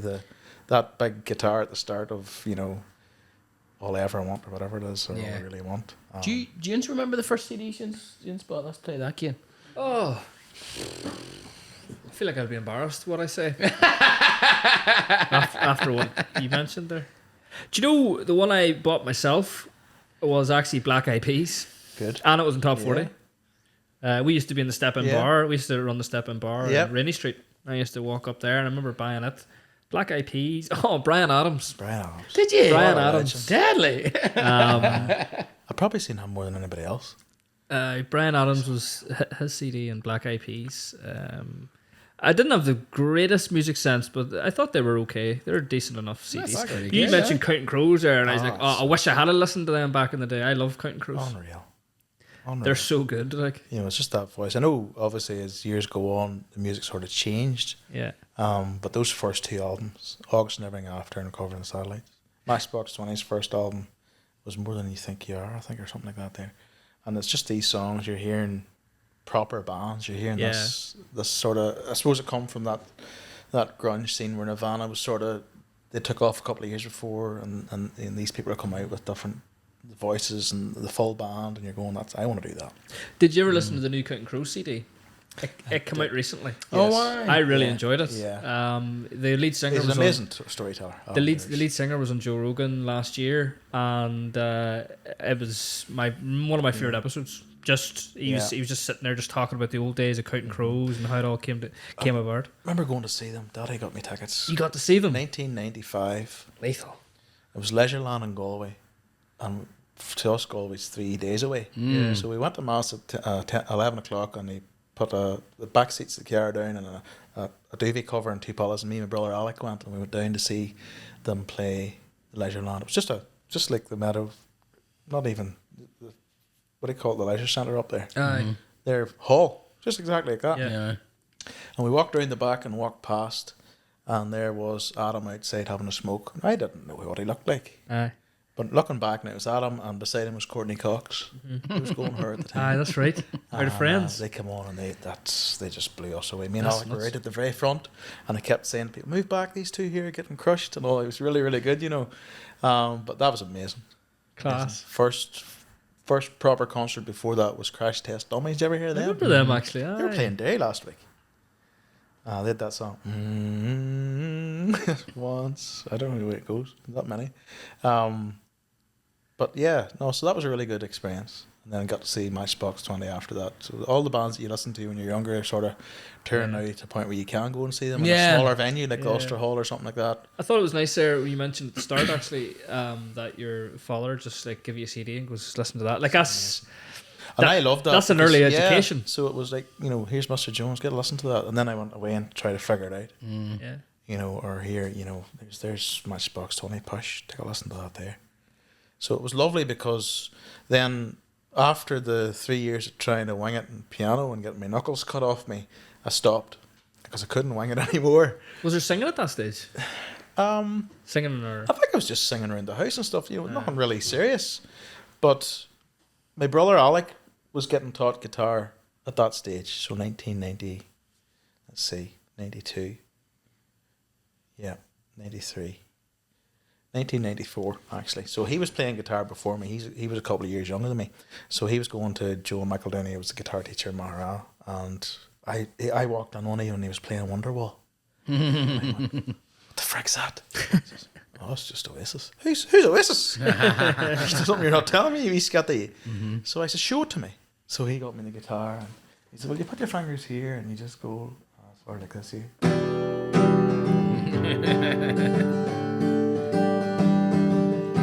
I was hooked. Absolutely hooked. I says, Mommy, he's going to guitar lessons. Can I go with him on Saturday? So that was that. Then he took the huff of me. Because after 3 lessons, I was saying, right, what's the next song? Oh no, but I know that song. What's the next song? I So you were better doing his head on.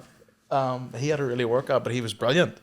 And then after a couple of years, he gave it up and he says, right, you just do the guitar. I'll get a drum kit. That wasn't good enough. I had to get on the drum kit too. I was beating away the drum kit. So it was good crack. He gave up the music and went and started doing scramblers and stuff like that. And I didn't take that up. So that was the fun there. That was a hook on the guitar. And then from 1993 onwards, just very brilliant. good. What was next in high school then? I suppose after high school, academic? Were you academic? well, I played drums in a rock band for years, and St. Pat's. Me and a fella, Kevin Brennan, and Gary McCullough from Dripperstown, and a fella, Chris. Can't remember his other's name. Anyway, did a couple of years just drumming in a rock band, Bon Jovi stuff. Well, all right, I it wasn't just loved original it. stuff. Oh no. And then went to university to do food science. Oh, cool. What took you there? Well, Random. that's the thing. We're from a farming background, so I thought before I did my A levels, I went to Greenmount to see, well, what can I do here? And Dad sort of at that stage was look, there only is me and you and Alex. It's a big farm. Look, I'm not making any money at this. So, and rightly so. I remember him having to sell off all the cattle and all this machinery because the house needed done up. So that was it. So it wasn't really feasible, and I thought, right, that's okay. Go down the route of university, how it goes, and did a couple of years up there. Took a year out and worked in Bass, Ireland. So. I know. You're not back on an hour, I know you're that. Down under one of them Guinness pipes down there. Got ahead. So I took a year out and worked in Bass, Ireland. Bass, Ireland was basically the brewery in Belfast, up the Glen Road. I worked in the accounts department there, and I didn't even know it, but it was a wage. I thought, God, I'm getting paid for this. Deadly. Back then, what were you on? £4.80 an hour. Big stuff. Was the band still playing? No, and at that stage in university, I'd played wee singer-songwriter nights, but Class. 2000 and sort of that 5 era, that was the year I took on out, and I thought, right, well, this works actually quite nice. I'm enjoying this. And I had it in my head I was going to transfer then to Loughry to finish my course. Aye. Because Lucy was born in February. But then sort of halfway through that year, Alec, unfortunately, he took his life. Oh. So he died in 2005. He went out one night with his friends and he didn't come home again. So unfortunately, he passed away in 2005. And I was then, I needed to be at home. Yeah. I needed to be closer to home. Lucy was only born.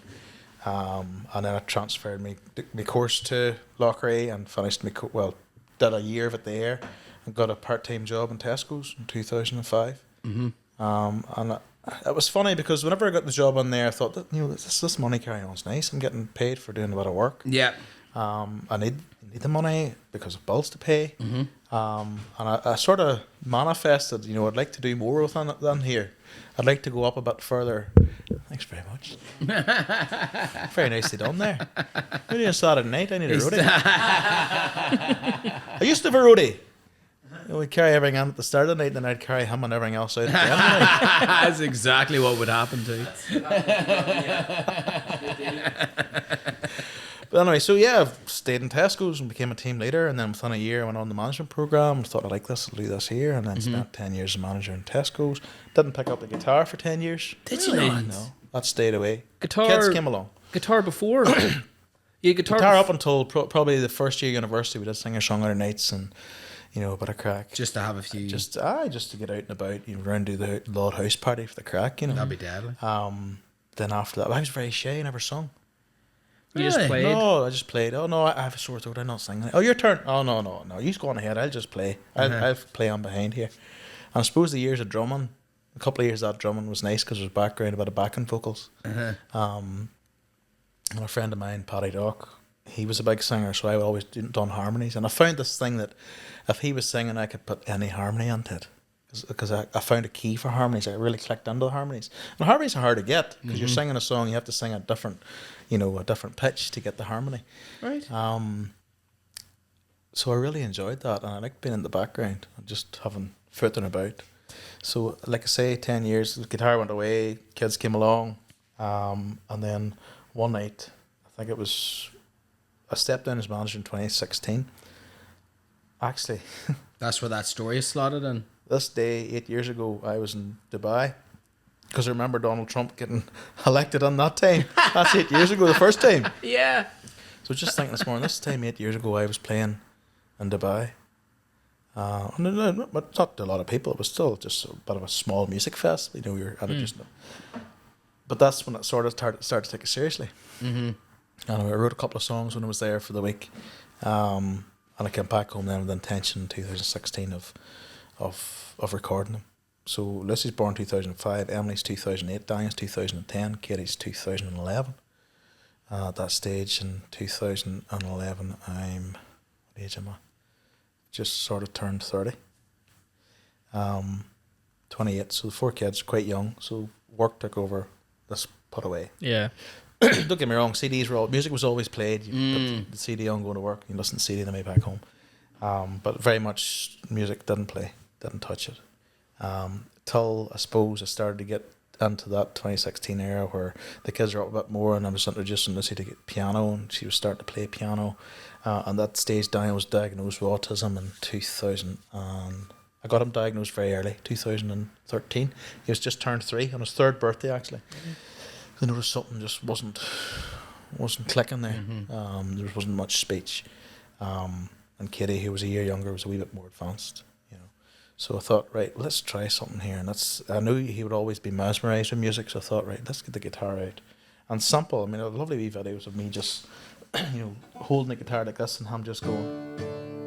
I'll be just going A, B, C, D, P, F, G. And he'd be singing it, So that's when I sort of thought, right, let's try and do something a bit different here. And Lucy sort of got on then to the Disney music and started playing a bit of that. So music was always there in the house, Class. especially for him. That's lovely. And I thought, well, I'll try and do something. And then I suppose 2015 I started teaching privately a couple of lessons in the evening, which was nice. Bit of extra cash, but a bit of crack too, and you got to see that you could pass on your talent quite easily to people who wanted to really learn it. And you were giving people a chance to, these kids that were in school that weren't really liking school that much, were getting a chance to have a go-to place and do something with music. And then, like I say, I walked in one day in Tesco's and Jim Carrey came out and the red mist descended, and I just very politely said no. This was after Dubai, wasn't it? It's before Dubai. Before Dubai. It's 2016. So what do you think? What do you think was that wee me, myself, and Irene moment? Like, I know the frustration, I but was either going to end up dropping dead down the cornflake aisle, or silently murdering somebody down there. Now, this is not. If anybody's listening here and they're a detective or a police, I wasn't going to murder anybody. It probably would have happened. Don't look into it. Don't look into it. We'll not go any further than that, because I give myself to so many people. I'm a people pleaser. Yeah. Yes. So somebody's coming tomorrow, and I finish my shift at 4:00. Oh, I can't get my staff to do that because so and so's going out to the party. Oh, well, I'll stay on and do it myself. Yeah. Oh, I'll stay on. Oh, I'll do that. You said, let me do that. Oh, I'll do that. Yeah, that's okay. Mm-hmm. Oh, I need a bit of help. Oh, sorry, I have other things to do, James. You'll have to do that yourself. Oh, okay. And then one day I just went, no, I'm not doing this shit anymore. Because the week's holiday you took, you silently drove to Cookstown or to wherever you were working at to make sure that everything was okay. Yeah. Without telling anybody, because you were worried coming in the next week what BS you were going to be faced with. Yeah. Even though everything was fine. But just got to that stage where, no. Sounded like a good manager. The anxiety. Oh, I love my staff. They're amazing. And that's the thing. I mean, we all worked with each other, and we had this thing that we didn't work for Tesco. I worked for them and they worked for me. What do you think made, though, that kind of the underbelly of that feeling that you needed to be there so much? Do you think it was from the high... I'm not trying to get you to oust the Tesco's man. Oh, no, I mean, it's higher the ups, best thing I ever did. They're amazing. But was it the mentality of the corporation on the manager that made you feel like that? I think it was me. Just yourself? Me. I needed that stage to step back because I needed to give more of my focus to Daniel and the kids. So I made that decision, right, how long? I'm going to regret this if I don't. Yeah. Give more time to people. And with Daniel being... To the right people. Yeah, right Daniel people. being at that stage where he was in Kilrunan and he needed... Well, I'm going to say 24-hour care because he doesn't have any social aspect, communication and his general awareness. So you could have quite easily come in from a day out and Daniel would have been sitting on top of the kitchen roof, dangling his legs, singing Ballamore, because that wasn't dangerous to him. But somehow he managed to get through the window. So everything had to be Daniel-proofed. Okay, and anybody that lives with a child with special needs understands that you end up making sure that you do whatever you can to make sure they're safe, happy, and content. And if they're happy, you're happy. What age is Daniel now? Daniel was 8. So Daniel, I had just come back from Nashville. This shows you just how quickly things happen. I had managed to get to Nashville in 2018 for a week in August. And I got to play the Bluebird Bluebird Cafe. I got to go into Zach Brown. You know Zach Brown? Yeah, got to go in his recording studio. Wow. And record a song just by sending an email because Emily knew the manager on there. Yeah. Oh, James, I know so and so. Get me in. Oh, go on ahead. You're in there for a day to record. Playing Chris Christopherson's Loudon. Holy shit, is right. Sitting there going. Legend. The fella behind actually was Zach's producer for one of the songs. I says, this guitar's made down the road for me. He says, all right, what do you mean by down the road? I says, oh, it's only like an hour up the road. That's just our neighbours. He's just come from a 7-hour drive from the Battle of America. So it was amazing. I got to meet all his production crew and all. They were planning their next tour. They weren't there that day. Didn't really matter. I got to see the whole studio. Carrie Underwood had been in the day before. I'm just standing in this place going, what the... How did I get here? I got here by asking. You don't ask, you don't get. Right place, right time. Amazing, phenomenal. And I thought, no, I'm going to do this. I'm going to go home. I knew this album was finished. Me and Paul had done the work on it. Everything's ready to go. So Bright Lights on Broadway, 10 songs, 1 song for Alec, who had passed away in 2007. My brother passed away in 2000. That's right, yep. So the way to deal with that was to write a song for it. Yeah. Because I put it away for 7 years. When Diane was diagnosed with autism, that came out. And I couldn't cope. I had to get counselling because I felt inadequate as a father because Daniel was autistic. Shouldn't have felt like that. That's just the way it was. And then Alec dealing with his suicide, going out one night and not coming home. So, and plus back then, 2005, you couldn't say that word, suicide. You weren't allowed to say that. Voodoo. Word. Shame. It's a bad word. Don't say that word. And I remember the evening they was found, the police handed us a booklet on how to deal with car crash, somebody that's died in a car crash. I said, do you have any books on how to deal with... Oh no, we don't have any of that material. So here, just read through that. And I'm going, all right, let's put that over there. I'll take that out when I need it. That's crazy. Take your emotions. Since you're not around, and like I say, met so many amazing people in Nashville at that conference, and they were just doing the same as me. They were just making songs and putting them up for people to hear. One fella drove.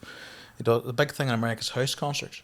So if you're living in New York and you want to go to LA, you book 3 months out, and you travel from LA or New York to LA, but you contact your friends that live in between and say, hey, I'm coming through. You like a house concert? Come into a room like this and you play. You stay the night. They put you up. You don't ask for any money. You pass the hat round. Class. Whatever you think you can put onto it. Class. That's what they do. Next town, the next night. That's lethal. So then you build up your clientele. That's that email address. That's that cash cow that they have over there. You can have all the Facebook likes in the world. You can have all the Facebook views. Doesn't matter. It's that email address. Hey, I'm coming through your town next month. And they would Katie up the road wants you to do a house concert. I'll do one too, sure. There's 2 nights. There's $300. Put up for the night, fed, on to the next one. So that's the way they do it. But they can do it there. It's that big, but it's something I would love to see here. You can't, well, I suppose here you can drive to Belfast and home in, an hour and a half anyway. So it just funny stat. Met loads of people. I swear to God, I could talk about a week about this. Remember one night being at a house concert, and I was sitting down, and the fella beside me was speaking to Susan, who had the Airbnb, and she reached over and goes, "That's Taylor Swift's drummer, Dennis Holt." So I got chatting to him. He says, "Oh, she's a nice person." Yeah. He played on her first and second tour, and then across the room was a black fella. And he was talking to another boy, and Susan goes, "There's Michael Jackson's bass player." I said, "Susan, you're taking the complete piss out of me. Will you shut up?" Yeah. Next thing, Daniel Donald's going to walk on here. This is just a house concert in the middle of Nashville. Just a room like this here. And you have 2 boys a boy and a girl from Cork playing a bit of music in the background because they're traveling through America. Lethal. And I'm just going, this is class. Some class Right place, culture right there. time. Don't ask a question you don't get. Yeah. So then flying home on the 28th of August, I says, we're going to release Since You're Not Around. And Sessions in the House had done the video originally, and me and Paul then had shot then the video for Since You're Not Around, and I released it then that night. And I got on a ready flight out of Nashville, landed in London the next morning, and I came off to, I think there was 80,000 views and all these messages, and I thought, Jesus, what's going on here? So they'd picked up on the message, whereas, look, it's okay not to be okay, and I know you're not here anymore, but I know you're not far away. So it was that sort of a message from people. Oh, look, my father took his life, and this song resonates with me. So you were connecting with people through just a simple, what I thought was a simple song, and that means so much, because you listen to songs, you have your song, your go-to song, or your go-to playlist, that if things are a bit heavy or things are lethal, because music has that way of making you so happy. It's making you so sad as well. And to try to do that was my lotto. I'd won the lotto. That was just writing a song in this here and having somebody go, you know what? I was going to take my life, but I realise how much my friends and family mean to me now, so I'm not going to do that. And you're like, you're taking the piss here. No, I'm not. Thank you. You're like, gee, this is big stuff. And I flew back and then to Belfast. And we got prepared to release the album, and it was going out on the 14th September, so it went out that day, and no big hullabaloo, it just goes on to your Spotify playlist or anything. A couple of wee posts. Peter McIntyre took a couple of photographs then the week after. Shout out to Peter. Shout out to Peter. Whoop, whoop. Top lad. Absolute top lad. genius. Gets mentioned in nearly every podcast. That's good. Well, that's good. Yeah, he's very good. He's a good lad. So on the 19th of September, we took photographs. It was a real stormy morning. It was a real big storm came in that day, because I remember a tree at the front of the house had fallen down. I was trying to clear it. And the next day was a Thursday, and it was going really well. Me and Paul got together. We were talking about, right, we're going to put on a show here. We're going to have an album launch, because this is going really well. People are asking about where can I get it at and stuff like this. And then on the Thursday night, I was teaching guitar privately at my mum and dad's, was just beside the home house. And Dad came and knocked the door, and it was my last 2 students, and we were talking about, at that moment in time, I was saying, look, I have really, really, really good Disney songs here. We need to learn these songs. We need to learn this Tangled song. We need to learn this song, because they're absolutely amazing. These are songs Daniel sings, and we're going to learn them. And Dad knocks the door and goes, James, can I have you out here a wee minute? I says, yeah, no problem. I said, you just play with your guitar there. And I seen his face, and he goes, James, I need you to come with me down. He's been knocked down at the filling station. At that stage, he'd been up to the filling station with his mum. She had to get stuff for the groceries. And I went, holy shit, what's he doing up? So I didn't say much more. I says, right, used to, I'll be back down in 10 minutes. And Dad goes, no, you're not coming back down in 10 minutes. So got into the car, and I was like, what is that wee frigger doing? What was he doing anyway? And he never spoke the whole way up the road. And as we got closer, I could see the blue lights. And this is the filling station, the Bodhran Shane Pass. Mm-hmm. Yes. And he put his hand on my knee, and he says, just prepare. And I got out of the car, and Daniel was lying on the floor, or the ground, the forecourt. And I ran over to him, and he was covered in a wee bit of blood in his nose, and just gave him a hug. I said, Daniel, what are you doing? You know, it was up to say, he was unconscious at that stage. It was up to say, friggin' run round. He shouldn't have been run round, whatever. And there was this wee girl, she was amazing. She was tending to him. And the next thing, the ambulance landed and got him into the ambulance. And they did what they had to do, and I was just standing there. Just my friend was standing beside me, going, "James, I'm so sorry." And I was like, "What? He's all right. He's fine. The ambulance is here. He's okay. He's going to be all right." And looked down. There was a bit of blood here, and I opened the back door of the ambulance and I hopped on. I says, "Right, why he's not taking him to the hospital? Take him to the hospital now." And the fella, the paramedic, I'll never forget his face, goes, "Are you his father?" And I went, "I am." He said, "Just give us a wee minute." So I stepped back out. Mum was there.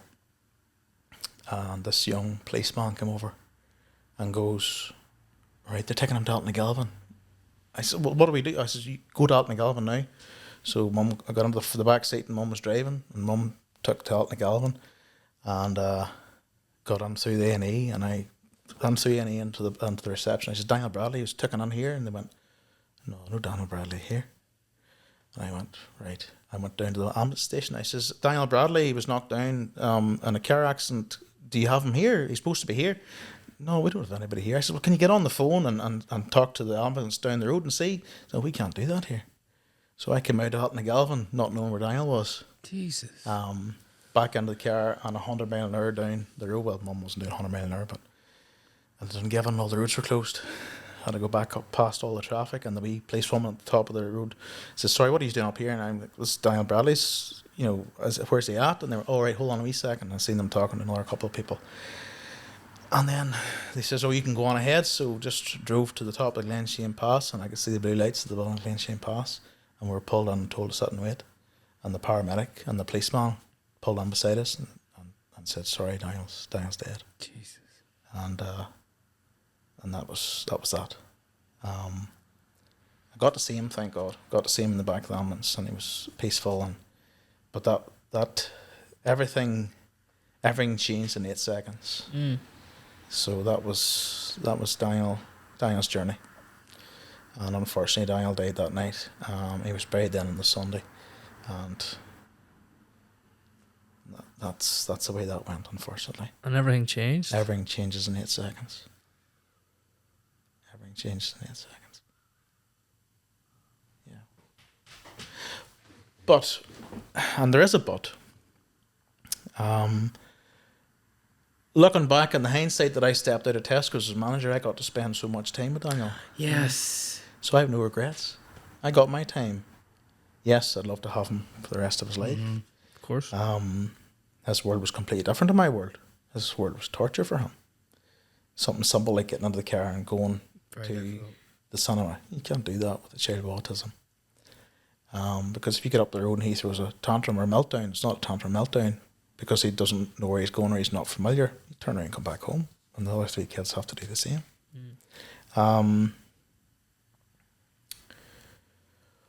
But in the midst of tragedy, I mean, the community is amazing. Yeah. Absolutely amazing. And you see that in Cookstown, and you see that in every town you're in. Or felt whenever there's a tragedy. Yeah. And not just, something as tragic as that, but when there's a death, we rally around and we help each other. Yeah. And the community carried me through. I remember the feeling in the community, like it was it's, at the time. They arranged buses, and they got people to park at the chapel, and they ferry them up and down, and everybody was just Oh yeah, they so good. They couldn't do any more. Couldn't do any more. They're great in that regard. And then, And how does life move on from that? Yeah. You know, yeah, that's the thing. At the time, everything slows down. Sorry. I wanted to jump in actually. Yeah, go on 'cause ahead. You mentioned there about, I feel, on the lead up there to you mentioning that, you discussed, you know, those elements that you were with Daniel and the music, Yeah. and that wee bit of therapy Yeah. and that extra time you had with Yeah. him. It sounds like he got the best care Oh. imaginable in He- terms of his situation. Yeah. There's a lot of people out there that Yeah. didn't have his people singing with him, Yeah. dancing with him, you know, siblings doing Disney songs, and you know Exactly. that connection you That's mentioned that at the start of connection this as well. podcast Yeah. was that Yeah. connection. So it's just it was amazing. He had an amazing life at the same time. Very, very lucky to have Daniel in my life, like any of the children, because he taught me so much. I didn't know what autism was. Someone telling me, "Oh, he's going to be well smart. Do you ever see Rain Man?" Fuck up. Yeah. Do you realise what autism is? No. Well, then shut up, unless you know what it is. And even when you do know what it is, it's the snowflake effect. One autistic child is not the same as the next. To the point where I'm going into rooms now to sing to adults with autism that whenever they were younger, 50 years ago, were told to sit down and shut up in the corner of the classroom because I can't deal with you. Sit down and shut up. Don't move. And every time they did, they would have got beat. Where now it's recognised they're given that shelter accommodation, they've been cared for, they've been looked after. Because a child with autism or any special, or what I like to call additional need, grows into an adult with an additional need. So Daniel at 6 with a nappy on, he's cute, it's lovely. Daniel at 45 with a nappy on, if that's what it was going to be, isn't cute. Nobody wants to know. No, just hide them away, because it's easier to do that than accept the fact that there's an additional need there that needs help. And there's so many people struggling. There's so many families struggling at the minute. And yes, I struggled because you were fighting for the speech therapy, the physiotherapy, but there wasn't the people there to do it because the demand was so much. But I can safely say did everything I could for Daniel apart from the last 8 seconds. And through nobody's fault. Daniel was just wasn't in the right place at the right time. Do you, sorry to jump in, On but ahead. do you, in times of that, do you have anything like religion or belief, or is there anything there that you felt helped you through that at the time, or was it very much putting it off? I think it was very much friends and family and community that carried everything through, because you're as a days as a blur, everything's a complete blur. I mean, even that night where I'm standing watching Daniel on the ground, I stepped out of my body and I watched myself, watched him. And if anybody's sitting there going, "Oh, talking shit now," that split second of seeing Daniel on the ground, and possibly the wee voice in the back of my head going, "Right, this is it." I was standing watching myself in slow motion, talking to my friend, going, "No, he's going to be okay. He's going to be fine. He just broke his leg. So that means he's all right." And I was trying to tell myself, "You have no fucking idea, do you? You don't have a clue what's about to happen." To the point where if Daniel had been in the Royal Victoria Hospital outside the ICU and got hit there, not even that would have saved him. Yeah. Do you think that was a coping mechanism? In I don't a way, know what or? it was. I mean, I've spoke to people and they've said that's the way your body copes. I mean, your body takes you out of that to protect you. Yeah. It's disbelief. Very quickly went back into that when I had to drive to Alton Galvin to see where he was and him not being there. And that's, look, again, these things happen. You can't blame any one person. It's a line of communication. You think people are there to sort of make sense of chaos, but Was that just one person that just said? He must have been told. He must have been told by someone. And then as soon as we left, they must have just called it then.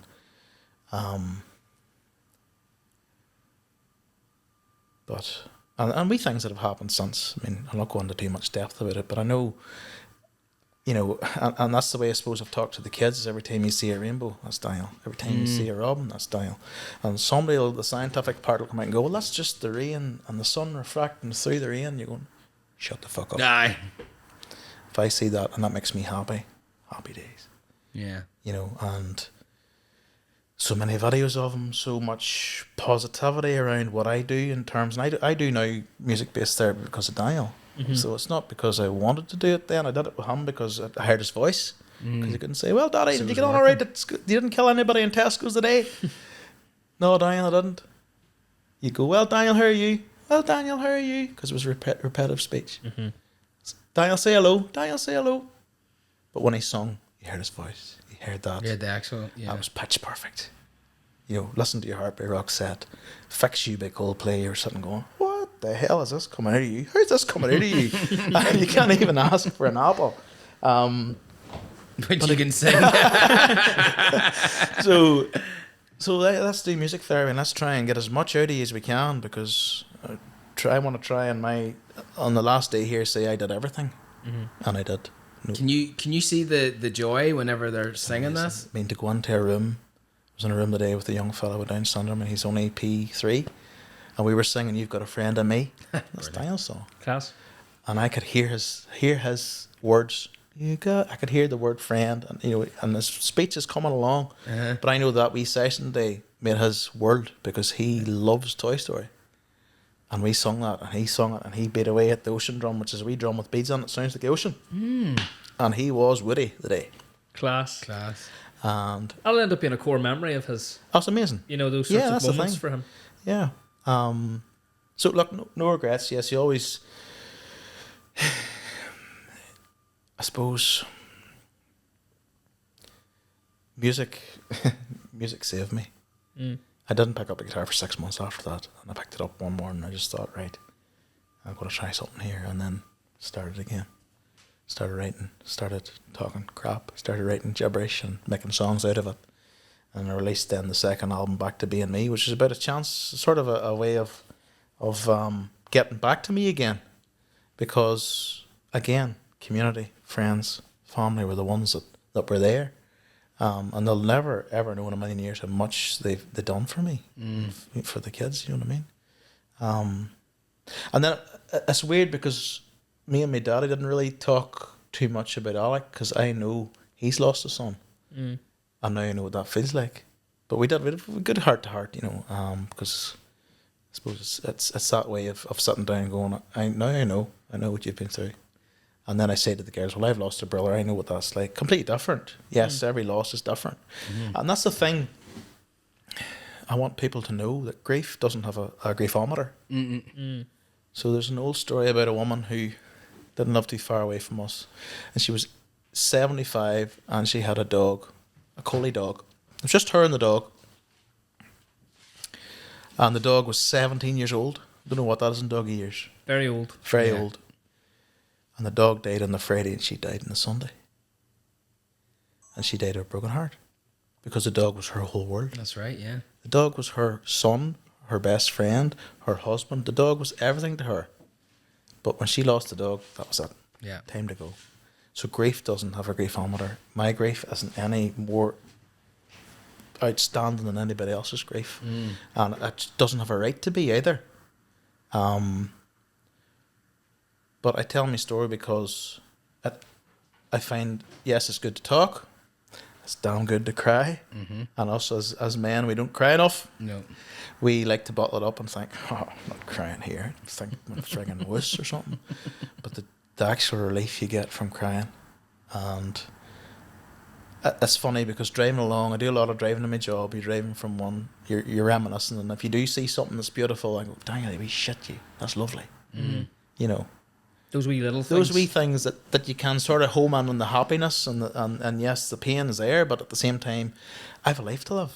I'm not going to live on I'm going to remember, obviously, the loss of Daniel and the tragedy that it was, but I'm not going to live in that tragedy because I have a life to live. I have 3 girls, I have a beautiful wife, Angela. She has 3 amazing children as well.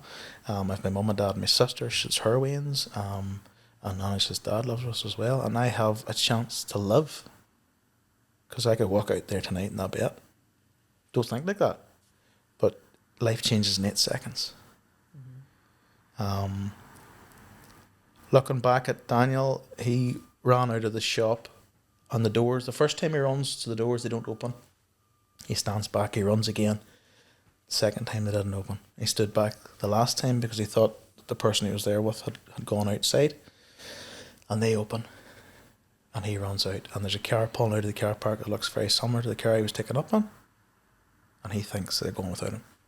So that's why he runs to the road. He goes to the road. Yeah. No danger awareness. And at that stage it's a meltdown where you're tunnel vision. Yeah, he just sees that car. That's it. I'm going for that car, and then he steps over the white line. If the door had opened the first time, it would have been a lorry. If that door had opened, that 3 seconds. So the door didn't open. I got Daniel home. I could see Daniel. I could get to say my piece to him. I could get to hug him and kiss him and say thank you, rather than not being fit to. And that's, for people that have to go through that, that's tragedy. So yeah, very, very lucky. I mean, and I keep saying to that, I'm the luckiest fella in the world.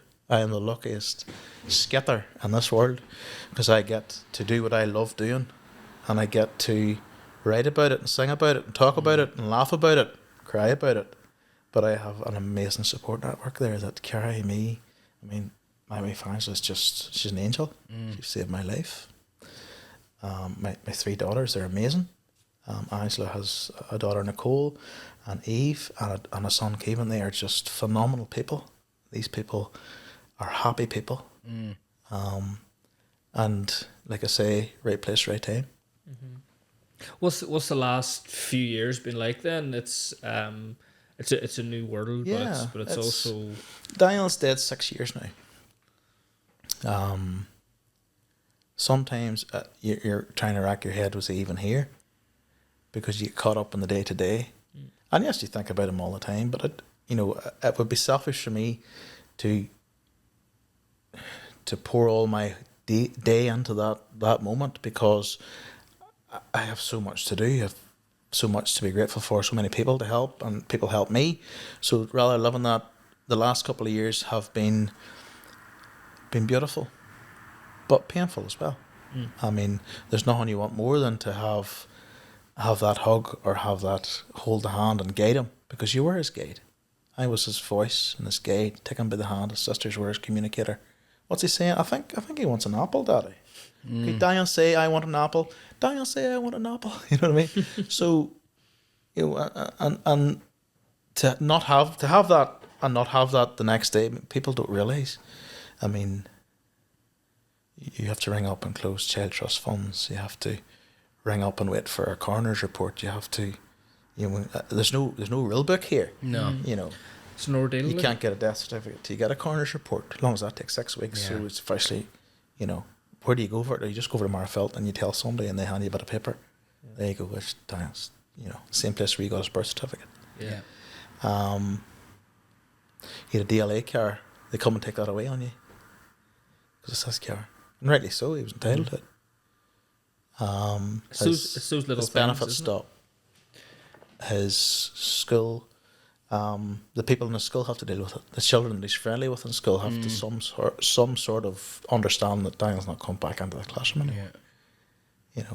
To the point where his friends still talk about him, which is amazing. Daniel's birthday's the 3rd of May. They let off a wee balloon for him every. One of the friends, Jarlath, lets off a wee balloon for him every year. Class. That's Daniel. Daniel's up in heaven. Freaking radios. He's skitter. He's looking down, going. That's class. What Daniel did for autism in those 4 days of pain created more awareness than I had fought for in a lifetime. I used to do nights for Unplugged for Autism and get people to realise, what autism is. It's not Rain Man that's going to get you 50 grand in a casino in LA. It's a child that you're going to have to look after for the rest of your life. And when you're not here, who's going to look after him? Exactly. Which one of your children are going to have to give up their working day to look after their brother? Because it happens so many times. And then if I get older and can't look after myself, which one of them are going to have to look after me? So, but then again, you're thinking too far ahead. But when you have a child with additional needs, that's what you have to think It about. has to, yeah. Those 8 seconds, that was taken off my shoulders, and I didn't have to worry about Daniel. I know not at then, but looking back, I don't have to worry who's going to have to look after Daniel. Daniel's safe. Daniel's everywhere that is beautiful, and he is so lucky because he's still loved so much. I still talked about it. And I'm a big believer in people who have passed. The more you talk about them, they're still alive. Yeah. You know. I think people don't do that enough. Don't do it enough. You know, as bereavements, like Yeah. I'll say there, my father passed away 10 years ago, Mm-hmm. and I was at an event actually a few weeks ago, and I spoke at it. And it was the first time that probably spoke about him Yeah. in about 10 years. Yeah. And he had videotapes.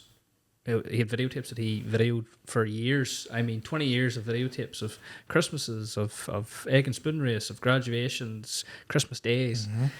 And I took the videos at May there on his 10-year anniversary and edited them all together and made a presentation for my family. Brilliant. And I didn't realise how much footage there was. I was avoiding it. Yeah, no, I was that's it. I was avoiding. Yeah, you put it away. You put it away. It's too hurtful too. And it was at an event. You want that hurt. It was like a bereavement event up in Belfast, and I spoke at it. I told them the story about it, but it was more. I felt compelled to say, look, you need to take the time, Yeah. to think about it, to give that time to that person, and don't just block it out and don't address it. You need to give a wee bit of time to it. So it took me nearly 10 years just to even get my head around it. There's no right or wrong way. I mean, I know parents who have lost children, and 20 years later, the child's room's still the same as it was 20 years ago. And there's there's no rule book that says, how dare you? Or, no, you don't do it this way, you do it this way. Yeah. Because that's their way of dealing with it. It's not talked about enough. Not talked about enough. It isn't, and I'm using the other week for an example. I was in that room, and everybody in that room had an experience similar to me. And it was the first time in a long time that topic that I was able to talk to someone about. Like I felt like a new person talking to them. And we bit of weight lifted off your shoulder. Weight lifted off because I was talking to someone who was maybe not exact same thing that happened, but they're feeling a very similar sort of pain or felt a wee bit ashamed, felt a wee bit, And there is that. I mean, I don't want to upset anybody by talking about it. Aye. I think that's why I didn't talk about Alec enough when he died, because I didn't want to see mum and dad cry. I don't want to see my daddy cry. Yeah. Daddy's not meant to cry. Well, how long? Yes, you are. Nothing as good as a good cry. The relief your body gets after a good cry. It's the Irish mentality. It's the Irish mentality. It's a strange one. Yeah. It's like, hide them tears. And coming from losing a brother to suicide, I mean, Alec was the happiest wee shit in the world. Happiest figure. He had loads of friends. He was a good looking wee figure too. I used to go, shake you. He went out one night with all his friends and didn't come home, but what the hell? What happened? But we'll never know. And actually where he was found at, it took us 2 days to find him. Where he was found at was where we used to play when we were kids. I didn't find him. It's a search team found him. So that was another event where you're sitting on your farm and there's 200 people there and there's sniffer dogs and helicopters. And the next thing somebody goes, oh, we found him. And you're like, oh, yes, he's coming home. Is he all right? Is he? No, he's not. But you found him, so he must be okay. No, he's not okay. So that's another thing. But you get him home. And that relief when you get him home. And then unfortunately, the April before Diane was killed, Alec's friend went down to the same place.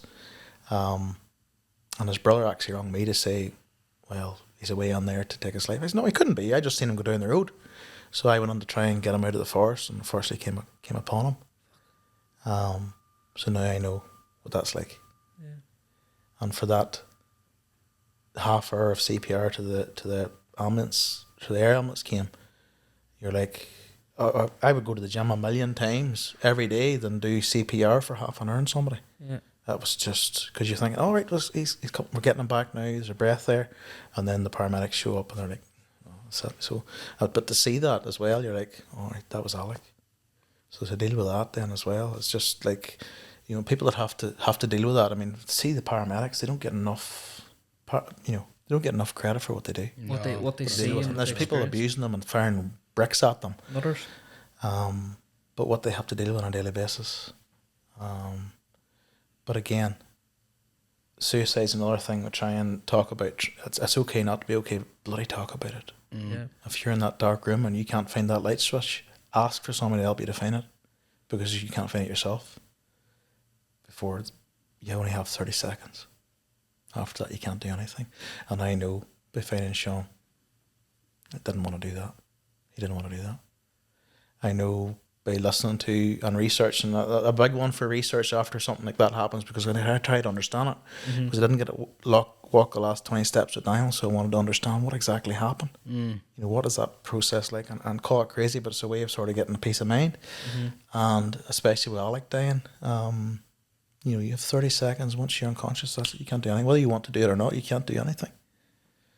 And there's a great fella on Facebook and YouTube called Kevin Hines, and he's one of only 3 survivors that jumped off the Golden Gate Bridge. And Kevin says he stood on the edge of that bridge, his life was over. That's him, he's going, he's said goodbye to his friends, he's cleared his bank account, he's given his money away. He's standing there and he is the happiest fella in the world. He knows he is going to a better place because he can't deal with the suffering anymore. The anxiety and the depression and not being good enough for everybody, and he's just a burden and he's a hindrance to everybody, and that's what he's thinking. And he jumped off the Golden Gate Bridge, and he says the second his feet left that bridge, he turned around to try and grab on, because his brain went, what the fuck are you doing? What are you doing? You don't want to do this. No, I freaking don't want to do this. But it was too late. And he hit the water, and he spent, I think, something like 6 months in intensive care. Wherever he hit the water, he broke all the bones in his leg rather than hitting it flat on. And his story is phenomenal, because he knew that even though he wanted to get away with all the pain, as soon as his feet left that bridge, he was going, what the frig are you doing? And I believe that's really, really true. So if you're in a dark place and you can't find the light switch, we're not bloody mind readers, just simply say, can you help me find the light switch? Thankfully, there's a lot more help out there. Very much now. so. You know, Very much so. It's never perfect. No, and it's never going to be. I mean, and Northern Ireland isn't the best place for any of these services, but we can only hope that it continues to get better. Definitely, and the support groups that are there are amazing. I mean, we have some really good local ones, Steps in Dripperstown. Yeah, they do. The Steps here too. The Steps here, yes. It's absolutely amazing, phenomenal. You know, and the counsellors that are trained to do this, I mean, I'm very friendly with Mid-Ulster Council and Psychotherapy in Co-Island, fellow Joe Coney, and they help so many people. They help so many people, and they're just inundated trying to help people. And like I say, it just takes you to pick up a phone call or send a wee message saying, look, can you help me here? And usually whenever you realise that the problem you were looking at in 6 months' time, you'll go, what was I even worried about?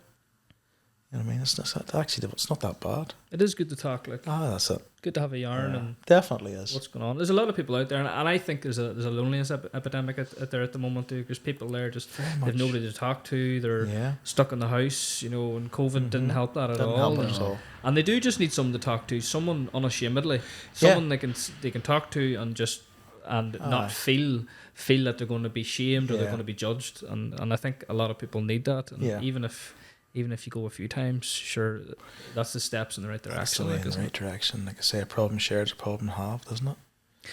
It's good that you have that sort of support network of your family and stuff like that as well, though. It's lovely. I mean, look, don't get me wrong. Everybody has, you know, your week could be can't always be a 10 out of 10, and it's something I always ask. You know, especially the kids. What are you today out of 10? And maybe some days they'll go, I'm 6, and I'm like, no, you're not a 6, are you?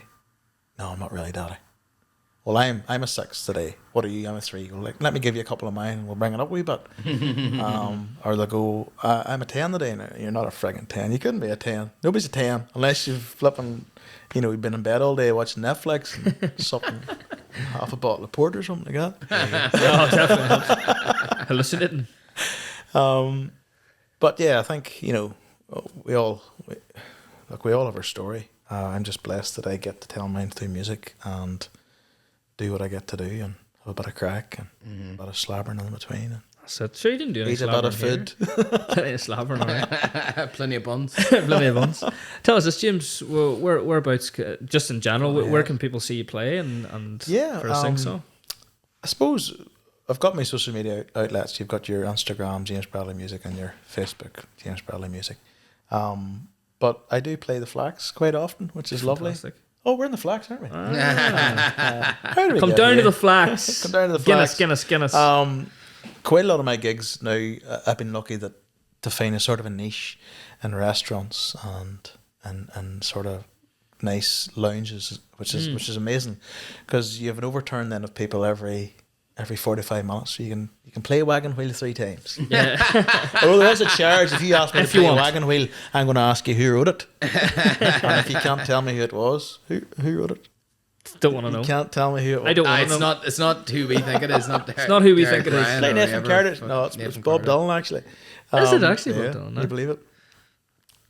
Excellent. He started writing, I think, at Old Crow Medicine Show. I think they finished it off or something. But it's great. Every gig I go to, I meet somebody new. Somebody comes up and goes, I like that what you did. Because I play covers, but I don't play covers the way you hear them on the radio. I play Sweet Child of Mine acoustic, or I'll play Stand By Me, Slow Down, and then maybe throw it onto the likes of, let's see, My Girl, or something like that, because it fits together. So I'm not going to play it the same way you hear it on the radio, because you may as well just put the CD on. I'll do my version of it. Yeah. And you can see people, even if they're having conversation, if you see people doing that, you've clicked onto them subconsciously. It's amazing. And then after, I liked what you did with that song, or that's my granddad's favourite song, Elvis, or my dad listens to The that. connection again. It's lovely. It's a connection through music. And every gig, there's always one person who goes, oh, can I get you a wee card? And it's not bobbing or blowing or anything. It's just that you have connected to that person. Or at the end of the night, say downstairs, they're over, can we give you a hand out with your gear? I really enjoyed what you sung there. Very good. You know, it's... That's what it's all about. That's what it's Good all sense about. of community. It's a bit of crack. Or somebody will come up and go, oh, can you play such and such? And you're like, no, I don't know that song, but I can play this as a wee bit somewhere. Oh, that'll do. You know, nobody's ever too effed off by it, you know. Wow. You get the D-A-C-K. Shows how much port they had. Yeah. Stop talking about that port. You're making me sick. Well, James, thank you so much for coming in. Thank you. It's telling your Thank you, story, James. sharing everything about it. It's definitely been a great journey. Thank you for sharing it. Thank you for having me. No problem at Thank all. you very much. Thank you so much. Thank you to all our listeners. 3,500 after the pineapple. Maybe it is 300. Just for sure. Thank you all for your patience and staying with us. Please subscribe. What do we got? Spotify, YouTube. Look up Fergal, look up me, especially look up James, look up Jude, but he'll not reply to you. Yeah, thank you to everybody. Really appreciate it. Yeah, We look forward to bringing on more amazing guests such as James in the coming weeks. This is our second last, maybe by the end of the year. So make sure to listen to this whole thing and get it in you. And I hope you've all been enjoying the crack, and please like and share and subscribe to our channels. James, did you have a good time? Amazing. Thank you so much. Fergal? That's good. Great time. Great time. Jude, you have a good time? Right, we'll finish it up there. Thank you very much again, you. James. And we'll Cheers, cue the lads. Bodhran. There we go. That was good. To the viewers at home, we forgot to get James to do this at the end, so bonus track. Bonus track. If you stay You remember that on a CD and a tape. So this is about Angela. As Angela says, yeah. Me and Angela got married. Let's see, we got married last year, 2023, 25th of May. And on the album actually in 2021, I wanted to write a song called Angela Says, or just about Angela. Yeah. And I was racking my head because I know Paul had put the pressure on. He wrote one about his wife, Helena. And I thought, right, well, let's see what we can do. So I sat down again at the melody in my head, and I was trying to think what to write. But this is one of these songs that sort of every line came out the way it came out. So it basically wrote itself. Just rolled off the tongue. Here we go.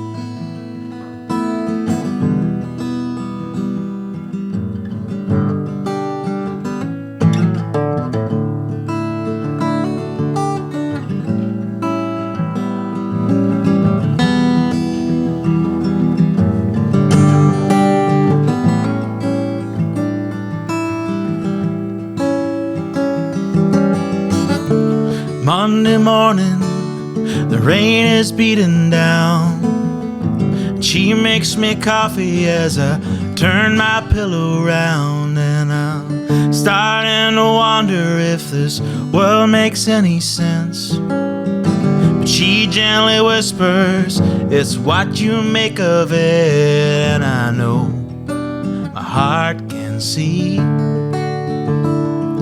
that my soul and hers are free. And in a world that tells you we'll burn out till you stop, Angela says you gotta dance between the raindrops.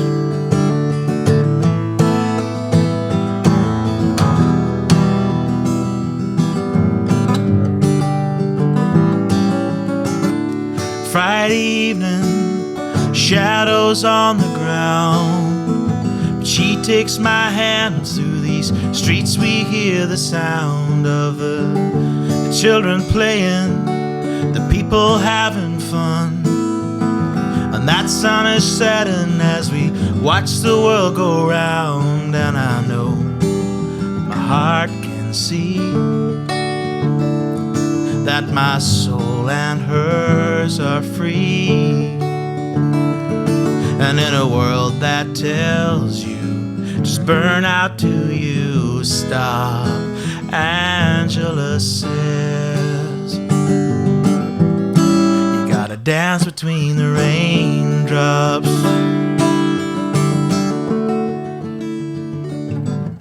Angela says it's gonna be alright.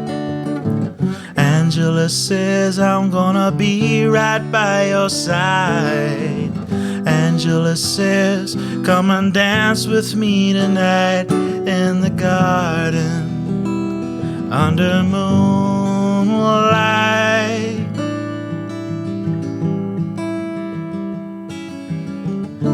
And there'll be times when everything will change.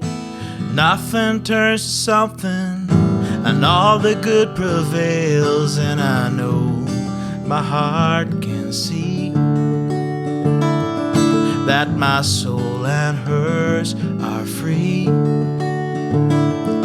And in a world that tells you we'll burn out till you stop, Angela says, Angela says,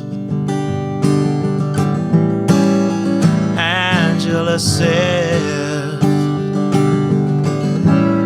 you gotta dance between the raindrops. You dance between the raindrops.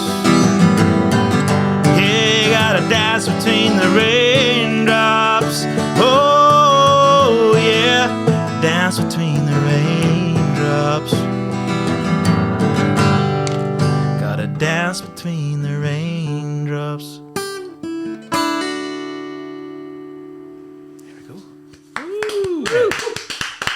Lethal.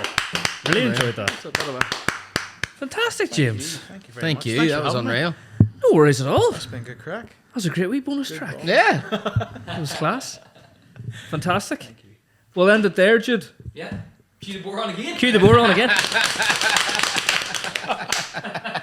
There we go.